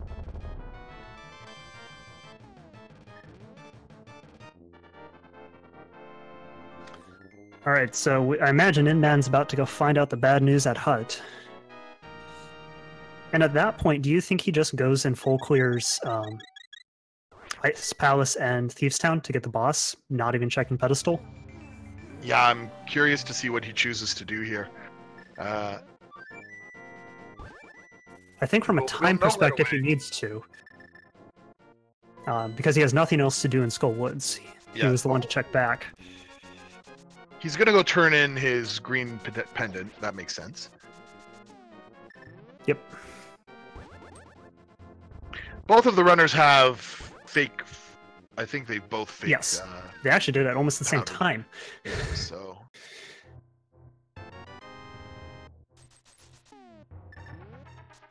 So there's Ninban's kind of realizing it's a pedestal seed. What will he do? Will he head and fight Cold Stare first, or will he go to Thieves Town first? No, he's going to actually... Oh, he still has Spike Cave. Cave. Now, one other interesting thing that I just remembered is that Ninban has actually rescued Blind, but Hyphenated hasn't. He save quitted before he brought her back. Yeah, and that does mean that he's just going to be able to run right up into the boss fight room. He gave it a half-hearted attempt, a half-heart on Blind, but that's asking a bit much early game with no protection other than the fire sword or fire shield. Yeah, you have to stick to the script perfectly, and he almost got there, but he was just a little bit off at the start of the second round. So meanwhile, Hyphenated has found his Ice Rod, and with that, he now knows that when he finds Fire Rod, he's going to have access to Turtle Rock. Yep, and that's... Well, he'll get both Turtle Rock and Skull Woods.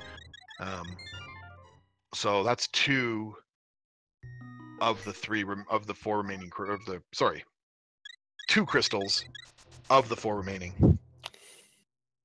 Yeah, I'm trying to think if there's still an item in the back of Skull Woods, or if they found both of them. And I think they found both? I only remember one, but it was so long ago that I could easily be mistaken. Ninban, of course.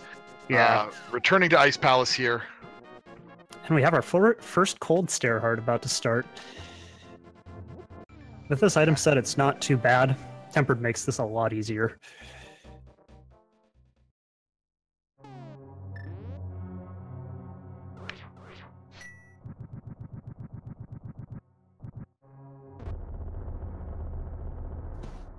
So both of our runners we've had a small kind of change in fortunes here, but still within a boss fight of one another, really.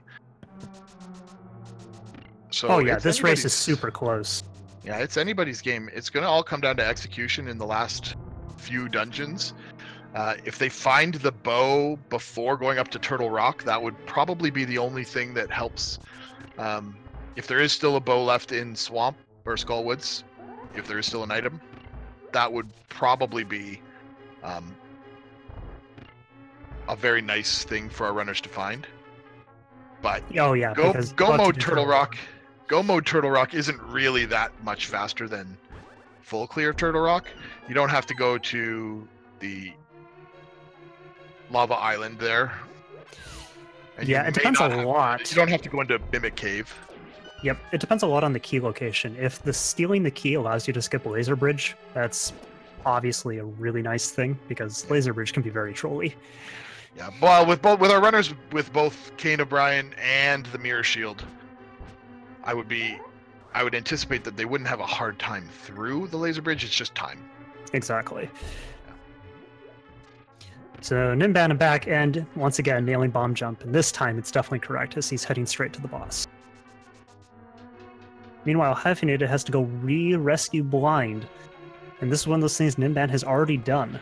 So and also small timing, the catch-up time. Yep, and Ninban has also done a little bit of Turtle Rock, which could also play out in his favor. Yeah, unfortunately, it's the path that you would go no matter what.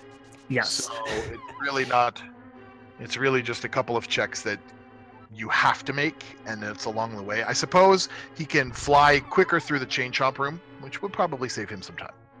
Yeah, actually, because his Chain Chomp room is a little awkward, so if Hyphenated does Chain Chomp room faster, he'll be doing that first section quicker.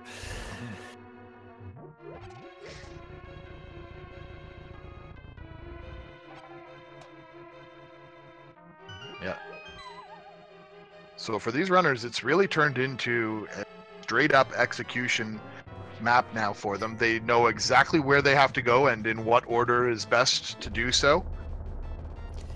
Yep, we started out with a super open seed, Dark World Axis at 15 minutes, and it is coalesced all the way down to a perfectly linear seed. Ninban having a very good Cold Stare fight, showing off dash cancel strats. Yeah, that's really nice. He got a lot of those pokes in.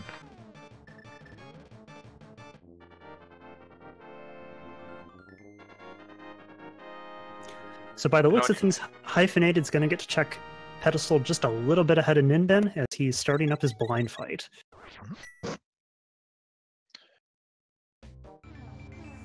So barring any, like, tragedy here, we're still about a minute or so ahead on Hyphenated's side.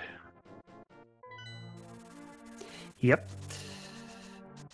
Now, chat did point out one interesting thing. Fat Fairy on Pyramid is actually the only overworld check they have not done, and they will be able to do it after doing Skull Woods. Yeah, it will depend on what they find in Skull Woods. If there's still an item left, and they get the bow, that of course will change their decision to go there. But I'm curious. You're right.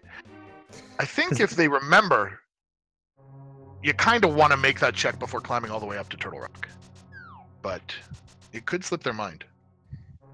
It's a tough one to make because you don't get to use your boots to do it unless you do the hookshot glitch. And this late into the seed, knowing its pedestal, you're just feeling crunched for time with every decision you make. Mm-hmm. Well, there's also the element of sometimes when you feel like you're behind, you decide to do the opposite of what you normally would do, just feeling like my opponent must be doing that, and if he's correct, I'm only just following in his footsteps. I'm not actually getting any better. I'm not catching up. So maybe I have to take the road less traveled. We'll see if that could potentially come into play as well. And Ninban doing sword beam strats for the first two phases of the fight. Sword beams are so much fun on blind. Yeah, the non-scripted version of the blind fight. It's just a little bit trickier, and everyone a hushed breath as Hyphenated pulls the Master Sword out and finds that it's actually a fire rod. I mean, that sounds like a pretty good trade. Fire Rod does a lot more damage than Master Sword. Yeah, it's a ranged weapon that does a lot of damage. It's pretty good. And he's actually fortunate there. He's right in front of the dungeon he wants to go in. So... Yep, Ninban is making the same decision too. I really like this routing. This is a very heads-up play by both of our runners. Mm-hmm.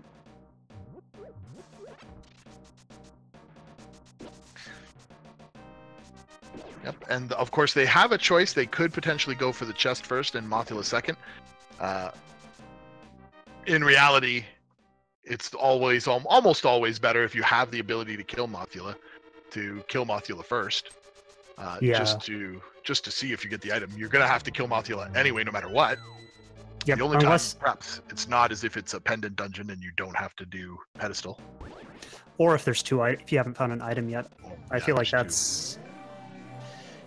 But here he goes, on to our Mothula fight.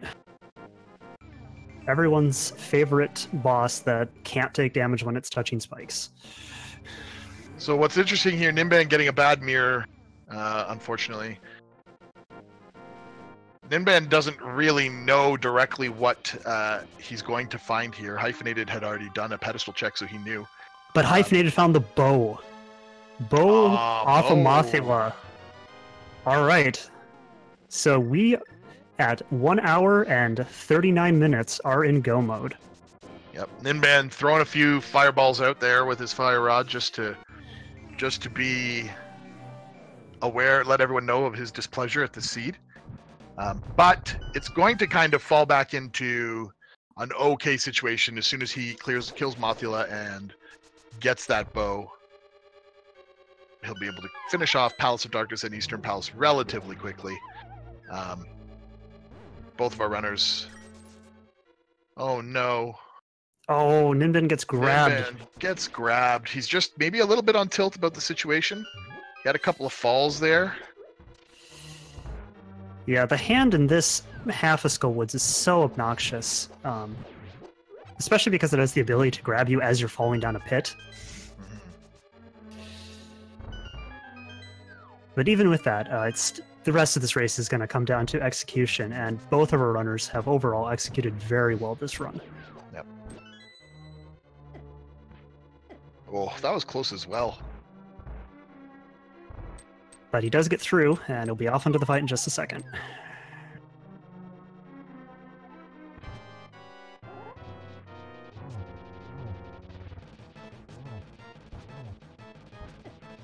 Showing off more of those dash strats, that's actually a really interesting thing. I've not seen many runners do that. Yeah, it's really nice, actually. So Ninban, a minute and a half behind Hyphenated and finding he's in go mode. This is a super close race, folks. Yeah, absolutely. Anything can happen here in the last two dungeons. But really, Ganon's Tower is going to be where this map is, or this seed is decided. This race is potentially either players to win. Yep, and it'll also be interesting to see. I assume both of them will do the same routing through Ganon's Tower, stealing the key. Or, sorry, not to Ganon's Tower, Turtle Rock. But Ganon's Tower, I think, is going to be the first place where we'll have any sort of divergence if one of them decides to go right first instead of left. Yeah, without... both of these runners are going to have no problem through the remaining dungeons. It's just going to be that search for the big key, as well as performance in the gauntlet. So, we got a little bit of time here as our runners go off after the bosses. If you were in this seed, how would you feel? Would you feel behind, ahead? I think, like, first of all, both of these, I would be at about 2 hours and 20 minutes before I got to this point, so I would feel behind, absolutely.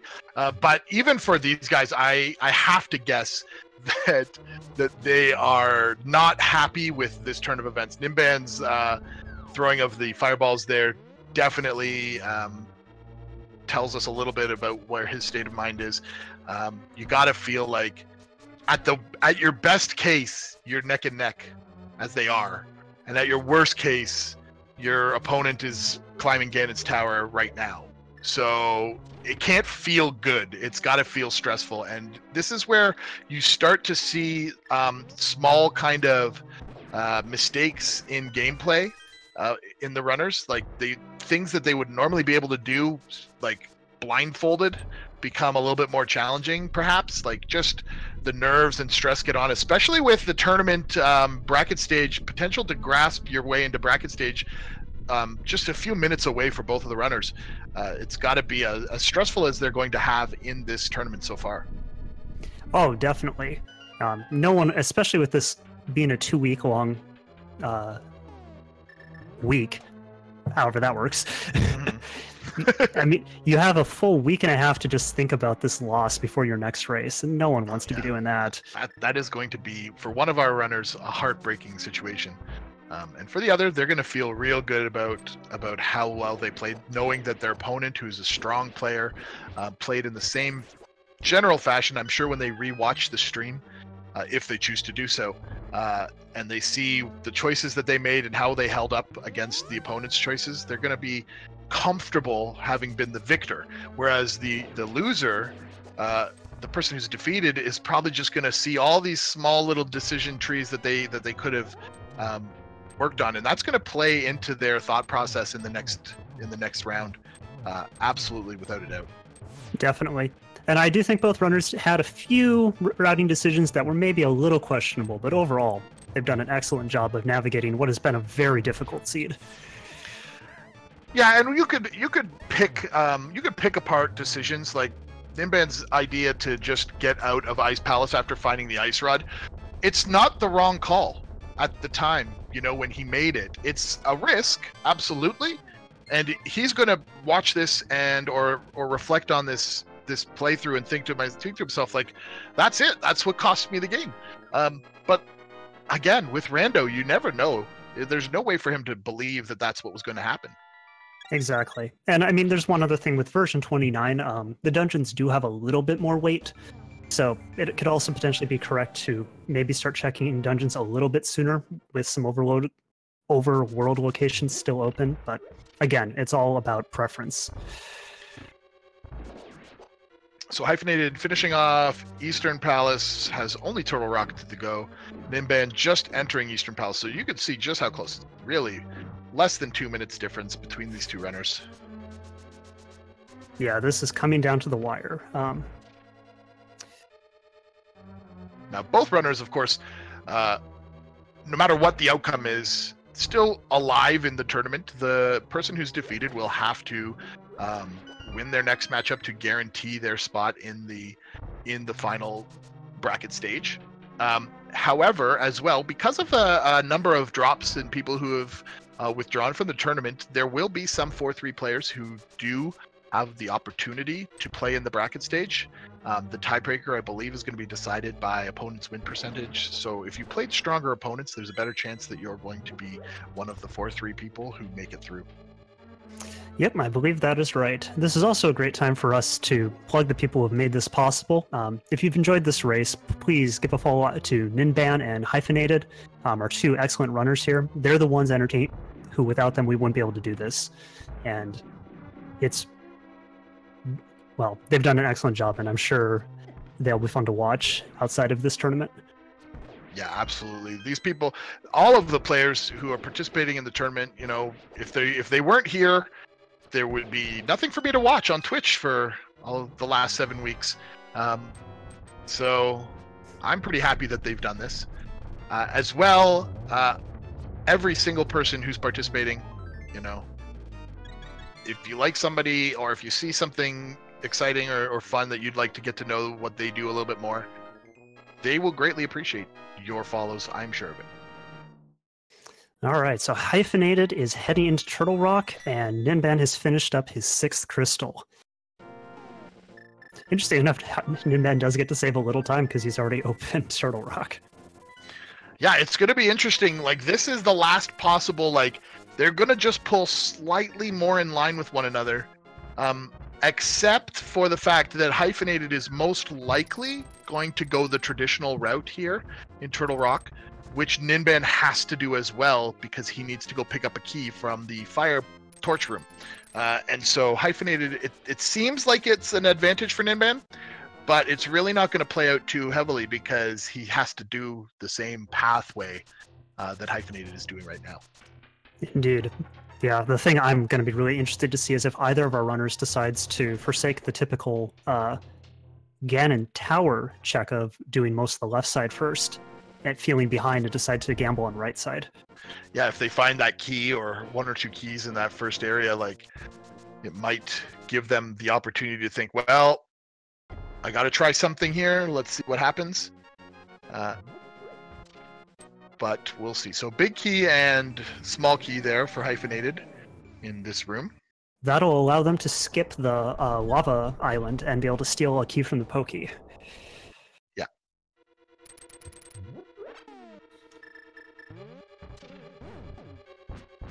So our next interesting point in Turtle Rock will be whether or not they actually have to go to Ice or Laser Bridge, not Ice Bridge. Yeah, we'll find out shortly after they collect up their keys. Yep, it's going to be whether or not the big chest and the other rolling chest has a key in it. So Hyphenated now showing us places that we haven't seen yet. Ninban hot on his heels. Literally, I would say probably closer to 30 seconds now behind as a result of some of his earlier checks. I would assume. Yeah, it is super, super close here. He's not going to have to fool around in chain chomp room there. It could come down to Trinex fight, you know, if you get unlucky on your fire rod and ice rod shots. Yep. Oh no, that was very close. Ninban almost knocked off by that stuff. Was just trolling him heavily. Hyphenated steals the Pokey. It'll also be interesting to see if either of our runners know how to do the fast Trinex strat by dashing behind the first head. Because that could also make a difference as well. I've only been successful at it with the butter sword, so... Well, it does make it a lot easier. Yeah. Hyphenated is just flying through here, doing an excellent job of utilizing the fire rod to make the poke rooms just a little bit faster. Yep. No reason to go into Mimic Cave, so he's just gonna continue on through. Grab that full heart container out of the big key chest. There, you're right there. You had to hookshot to it, so... Yep, and you have to check it. The logic says it can be a key. That's true. Though I have seen a surprising number of runners in this tournament skip it, and a surprising number of times to their peril. Yeah, and they, you know, that's a lesson I think you learn once. Yes. And so Hyphenated proves that we are going to have to check Laser Bridge. Yeah. They are short one key. Now this could also, you know, there are some items that would be nice to find. A sword upgrade, another mail upgrade. Yes, both of those would be nice. I would expect runners at 4 and 1 to be okay without them, but Butter Sword, I would say, is actually probably the biggest. It just makes Ganon's Tower just a little bit faster.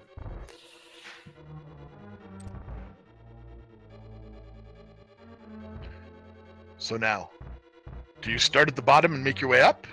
Or do you go from the top down? So, Mirror Shield, of course, makes this really trivial. You just... Lasers. I'm not afraid of any lasers. Gets All right. the second one. Yep, nice average bit of luck there. Now we get to see how Hyphenated does on his Trinax fight.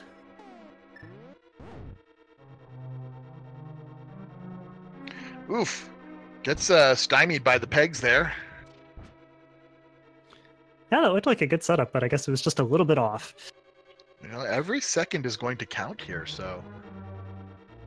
You know, things like that just are frustrating, especially when you're a player. Like, you might, as a viewer, we may look at something like that and think, no big deal. But I guarantee you that a runner, it's going to weigh heavily on every little mistake like that. You just feel awful about. And yes, as you hoped, Hyphenated gets in behind the heads there. But he got just a little bit off, and we get a little bit of ice on the ground. Shouldn't be too big of a problem, but it still could cause issues. Because Trinax does not look like he wants to play nice. But we're on to the final phase.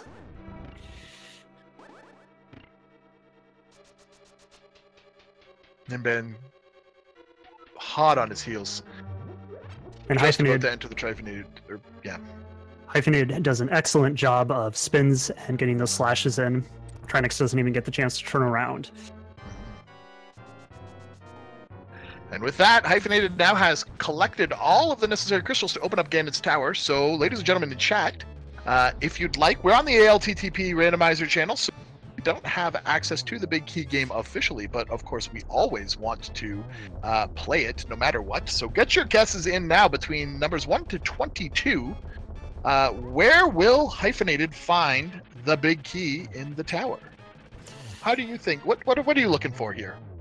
Oh, with a seed like this, I always like 21. 21. Ooh. Why not the tile room? That's what I must ask. Because even at their worst, no one wants to force people to go through the tile room. Alrighty. How about you? I think, you know, I feel the seed's kind of given them enough thrown for loops. I'm going to go with 14. That nice midpoint. Just enough that there might be a reason why going one side is better than the other, but we'll see what happens. Alrighty, so Hyphenated entered GT at just a bit before 5340. We'll see what Ninban does and what route Hyphenated takes. He's immediately going right side. Yep, and he's actually going to go full right side here. This is an interesting choice for him. Could pay off. We'll see. So that's checks 1 and 2. Now, just so you know, our game, the rules are we go by whoever entered Ganon's Tower first. No, Ninban, if he chooses to go to the left side, Hyphenated is where our number count comes from.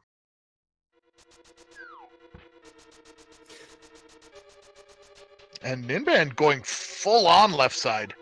Not even looking at the right side first two. Interesting. And wow! Oh my goodness. There it is, ladies and gentlemen. Anything can happen. Ninban pulls ahead. He's got to grab a key or two here if he wants to make his way up the gauntlet. But what a call!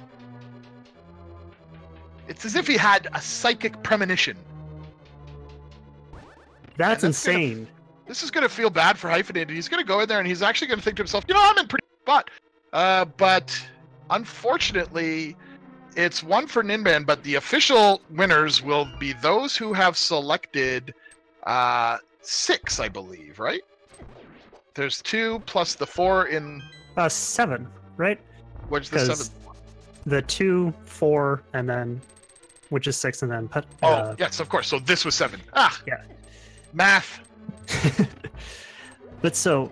Ninban, so 7 is the official winner. And Ninban, who entered GT roughly a minute behind, is now at least a minute ahead. Yeah, wow. Like, every little thing... This seed has thrown all of the little kind of twists like that at our runners. Who would have guessed at this point?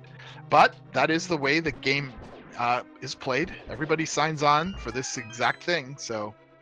So now it's all going to come down to execution, and so far Ninban is doing a very good job of clearing out the...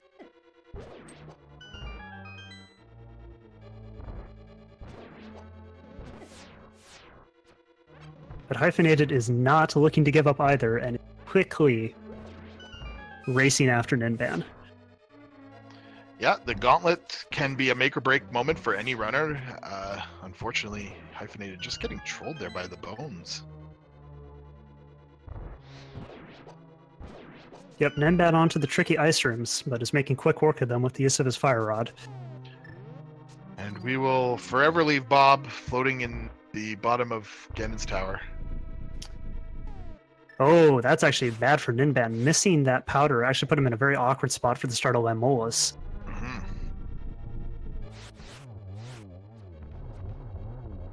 But a very nice little double there. That was pretty sweet. Getting the 2 in a row there. You do not often see all 3 of them fly right at each other. Yeah. So Hyphenated is, of course, going to turn this bunny beam into a fairy. Replenish his hearts. All right, let's see if he can get the 2 rounds as well. Ooh, synchronized Landmolus.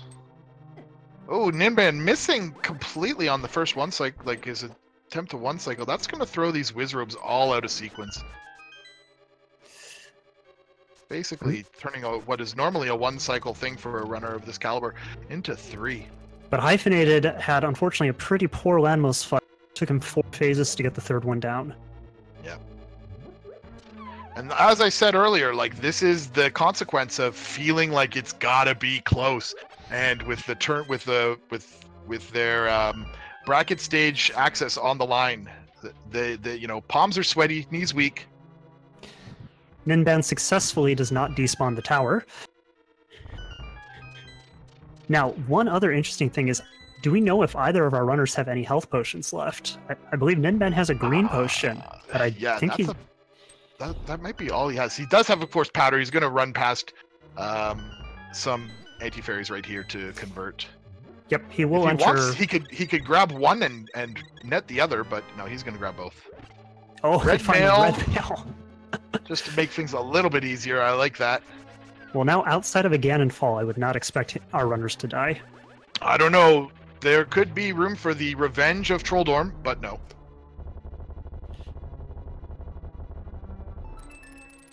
And Ninban going supersonic at this point, yes. Hooks across, and he's on to Aga too. Hyphenated is 2 rooms behind. That's how close this is. Yeah, wow. Oh, Ninban getting bounced around. He's going to put on the cape. Just to say, enough of this nonsense, I'm out of here. Alright, Hyphenated does skip the red mail, and I can't really blame him. Yeah. And how many blue balls will Aghanim troll us with today? About to see. Ooh, a nice starting setup. Solid triple.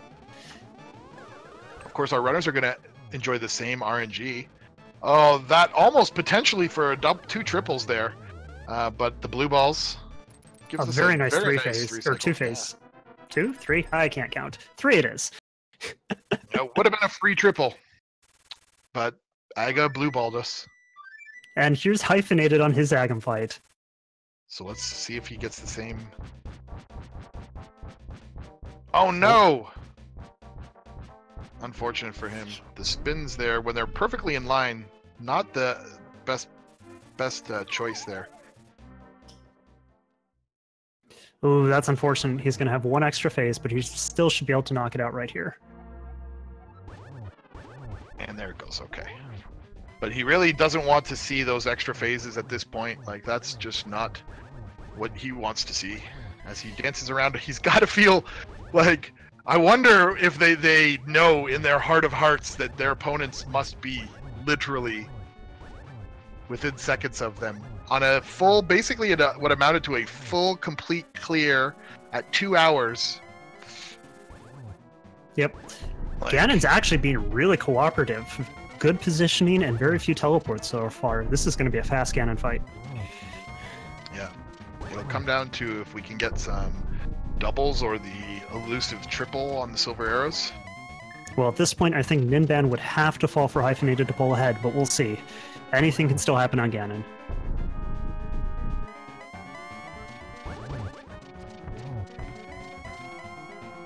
Alright, we're in the final phase. Oh, no torch glitch for Ninban. And he falls! Oh, he fell! Oh my goodness! Oh my gosh! Emlyn, you're not allowed to cast ever again. The curse is real! Oh, that is heartbreaking. Oh my goodness. But Hyphenated's not out of the woods yet. Yeah. Wait. Don't say such things. Hyphenated is just about to start phase 4.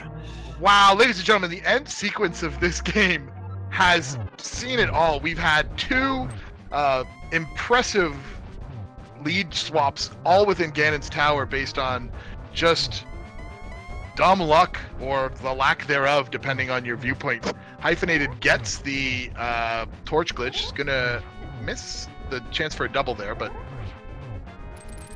also getting a single here. So he's 2 arrows down, 2 to go. Oh, another single, and there goes the double. Okay, so that is it, folks. And I tell you, Ninban's gonna finish this fight off. Quickly rush to see to signify that he's completed the map, and see that his opponent beat him by seconds. So GG to Hyphenated. Yep, finishing up the. With an official SRL time of 2 hours, 2 minutes, and 25 seconds. Yeah, this is just the Ganon fight and Ganon's Tower of the ages. We'll, of course, try to get both of these runners in here as soon as are both finished. Oh, almost getting bodied again, Ninban, as he tried to lay in another... Use the fire rod to activate the torches. Here's his chance for a double to finish things off. And he does.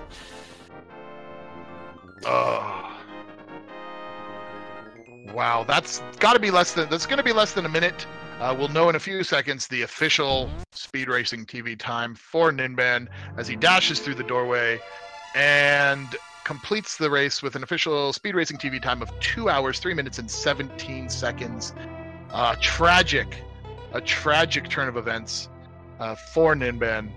And GG to both of our runners here in this case, though, ladies and gentlemen. What an amazing fun race to watch and to commentate on. So how excellent was that? We're going to just go ahead and see if we can get either or both of these runners in to have a chat with us. Hyphenated is already waiting for us. So I'm going to pull him on in, and we'll see if we can get Ninban in just a few moments. Welcome to the channel, Hyphenated. GG, congratulations on this incredibly close victory. How are you feeling after such a tremendous race there? Really good. I was feeling really nervous, and then I clicked done, and then I was in first, and I felt amazing. Absolutely. Wait till you see what happened is all I have to say. I assume that you do you frequently rewatch your races? Yeah. I rewatch everyone. Yeah, and I mean, we're going to spoil it for you, I'm sure, during this interview, but it was drama all the way along throughout the entire course of the race. Awesome. I'd just like to ask, was there any point like that brings in your minds about where you felt like something happened and you're like, I feel ahead, or oh my goodness, I feel so behind? Well, I felt really behind after doing Meyer, and then I checked Ped, and then I thought, oh, maybe I'm ahead? I don't know. There was no like single point where I definitely felt like I had an advantage or disadvantage, like clearly. Yeah, both you and Ninban were within minutes of each other for almost the entire race. And in fact, you entered GT just about a minute and a half ahead. Wow. Yes, in fact, that entry there, you were ahead, but you chose to go the full right side. Was there a reason for that? I just always go right side if I get the keys for it, because I think that's the optimal way. Okay, and your opponent entering just shortly behind you didn't even did not go right side at all, just went beeline to the left side, saw the torch key, and pulled ahead of you at that moment. So just, you can imagine, here we are, like excited that the race is so close. And at that point, you were just getting to the set of 4 chests when he hit the torch. Of course, ladies and gentlemen, Ninban, welcome him to the chat. He has no microphone, so he's going to be joining us in the stream chat. So again, let's everybody throw him a GG. Congratulations on that incredibly difficult race.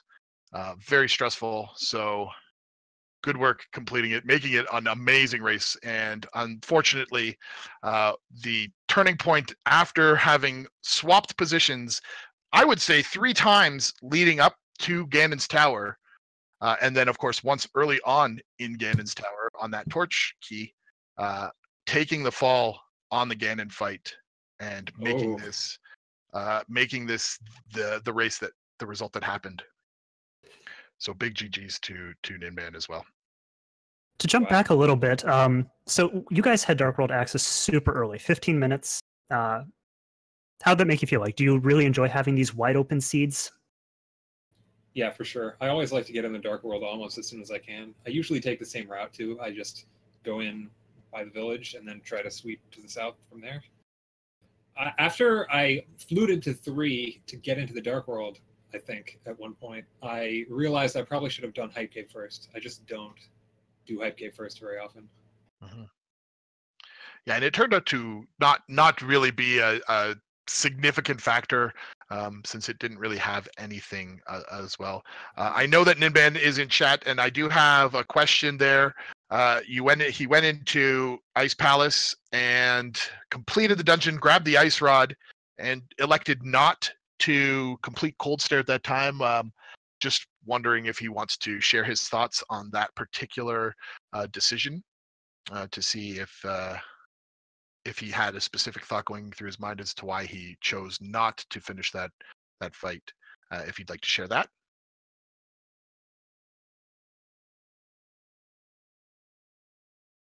And I think what we're going to see, Hyphenated and Ninban, both of you, like pretty much nearly identical item checks. Yeah, your routing was extremely similar all the way throughout, practically. Cool. He was hoping that it was the green, and he wanted to clear the green pendant first. So if you could, those of us who are watching chat probably see him because he's got a nice green name for us, so it's easy for us to see. Absolutely, yeah. Just hoping for that extra check at Saharshala. Yeah, that's exactly the reason I did Mire first, because it had the green dungeon, so I could full clear it before checking Ped, in case I got the items I needed, and then I wouldn't have to check Ped. Right. I mean, hoping that that the Saharshala check was going to pay off. Yeah. So it turns out at a certain point now, you Hyphenated actually took a little divergence up into the Lost Woods through Skull Woods and mirrored over to get the information about the pedestal fairly late in the game. When you did that and saw that it was the fire rod, what goes through your mind when you're like, uh-oh? Well, for me, it was a huge relief because I had just done Meyer and got basically nothing. Yeah, Meyer. Well, Meyer gave you, gave you a pendant. I suppose that was worthwhile. Right, exactly. Right, it started you down the path. Both of you had done the exact same thing where you had not, like you had got through Thieves Town, of course, to get the hook shot. Although you as well, I think, left Thieves Town early and had to come back to check the big key chest. Yeah, I triple dipped it. Yeah, that was a triple dip for you as well. So both of you were kind of in the same boat there, where you, having completed Misery Mire, killed. That was your first pendant acquired for both of you. It really was a very close race. Like, I can't stress it enough. How frequently the advantage kind of passed back and forth. Another big divergence that happened, as I recall now, Hyphenated, you went to Eastern Palace area fairly early on, picked up that flute, whereas Ninban, unfortunately, well, not necessarily unfortunately, because it didn't really come into play, had his flute find significantly later on. How do you feel about finding that early flute? Like, was that a signal for you about places that you should be checking? Well, it didn't open any locations when I got it, or it might have put like the 2 items on Death Mountain in logic, but I didn't really change any of my routing based on that I can recall. Although maybe things would have been different if I didn't have it, because I, didn't spend any time thinking through that line too much. Did you have any concern about the fact that it was taking so long to find bow and fire rod, especially with the crystals that were being locked behind them? Oh yeah, definitely. I'm always concerned when I don't find important items for a very long time. I'm not sure how to apply that specifically to like things I should check versus not check, because it really seems like they could be anywhere, like anywhere that's still in logic. Like I guess at one point I used a potion glitch in Pod, even though it couldn't give me the bow and it couldn't give me an item that gets to the bow. So I was unsure if that was even really worth the time, but I figured I would just do it because I was there. Yeah, both of you actually gave us that potion glitch. So only the second time I've seen it in the tournament myself. So thanks for having the double potion glitch in Palace of Darkness for both of you. It was kind of neat. I got to do it in my last race too. Yeah, so I guess the next thing to ask and to talk to both of you about, just generally speaking, Hyphenated, that gives you the 5-1 record, securing your spot in the brackets with a guarantee. Tell us how you feel about that, and is there anyone or anything that you're excited to see in your next round, which will be in a couple of weeks? I'm feeling pretty good. So the next round, does it matter for like seeding into the bracket or anything, or is it just a complete like for fun match? No, I believe that the runners, you will be seeded based on your standings. Okay. I do not believe that is true. Actually, I believe one of the points is that they were just going to do pure random seeding. Yeah. Because there will be people who were buyed in. Yep. As well. Yeah. So yes, I guess you have a relaxing final round. No stress, but of course, 6-1 feels a lot better than 5-2, I suppose. Yeah. So that's a great feeling. Is there anybody who you'd like to meet up with? I haven't really looked at who would be in that bracket, or would be in that record, but yeah, well, we're fairly early on, so the pool is quite large, I suppose. And so now Ninban, of course, this changes your record to 4-2, still absolutely alive. If you'd like to share any thoughts that you might enjoy about how you feel going into the final round at this stage in the tournament.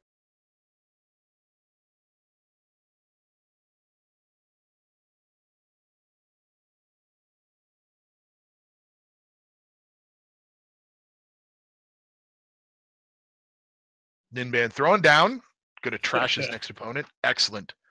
I love it. And with that, would just like to offer both of you an opportunity. If you have any final thoughts, shout outs, things that you'd like to say, anything you'd like to get off your chest, hyphenated, about the tournament, life, or anything else. Well, yeah, good games, Ninban, and thanks commentary and restream crew for doing all the work that you guys do. Put on a great show. Yeah. And yeah, and of course, we thank you for putting on an amazing race for us to watch. Ninban as well. Anything that you'd like, any shout outs that you'd like to go? I'm sure chat will slow down and like to see if there's anything that you'd be interested in sharing with us about your thoughts on life, the tournament, randomizer in general, and anything of that. Looks like another GG from Ninban and wanting to go to sleep, which it's hard to blame him for. Yeah, this must have been a mentally exhausting seed as well, just in general, on top of it always being the baseline stress that you always have. So thanks again for putting on a great race, both of you. On behalf of all of the fans and viewers watching, Hyphenated, GG, and Ninban, thanks again for putting on a great show. Congratulations and good luck in your next rounds. From everybody who is participating and watching, I'd just like to throw out some additional thanks as well to the crew behind the scenes who works very hard to make sure that we have these exciting event to watch. There's so much rando happening, and we really greatly appreciate it. The Restreamer Synac, thank you for doing all that you do to make sure everybody gets a nice show. And Dragon Master 0283, thanks for being our tracker today, keeping everything lit up at the bottom of the screen. There was a lot to do for him. He was busy this time, so super congratulations. As well, Emlyn, thank you for co-commentating with me. All of the people who volunteered here deserve everybody's praise and affection. Without them, we wouldn't be able to have such high quality entertainment. So if you'd like, you could throw them follows. Their links are all in the chat as well. So thank you very much. And anything that you'd like to finish up with there, Emlyn? This was about as good of a seed as you could possibly hope for, especially this far in the tournament. It was an absolute blast. I super agree with you. So for everybody watching, there's more rando to be had. Presently, there is a race on Speed Gaming 2 that started just about 20 minutes ago. Chex Human versus Invictus 2011. Going on Speed Gaming 2 right now. And coming up on the hour at 11 p.m. Eastern Time, Sabatender is going to fight Imusaru for their tournament life in Speed Gaming, the base Speed Gaming channel. So that's what we have going on for the rest of Tuesday. And of course, for the next 2 weeks, round 6 will be taking place. There'll be plenty to watch. Thank you for following. Thank you for watching. And we look forward to seeing you all again in the next matchup.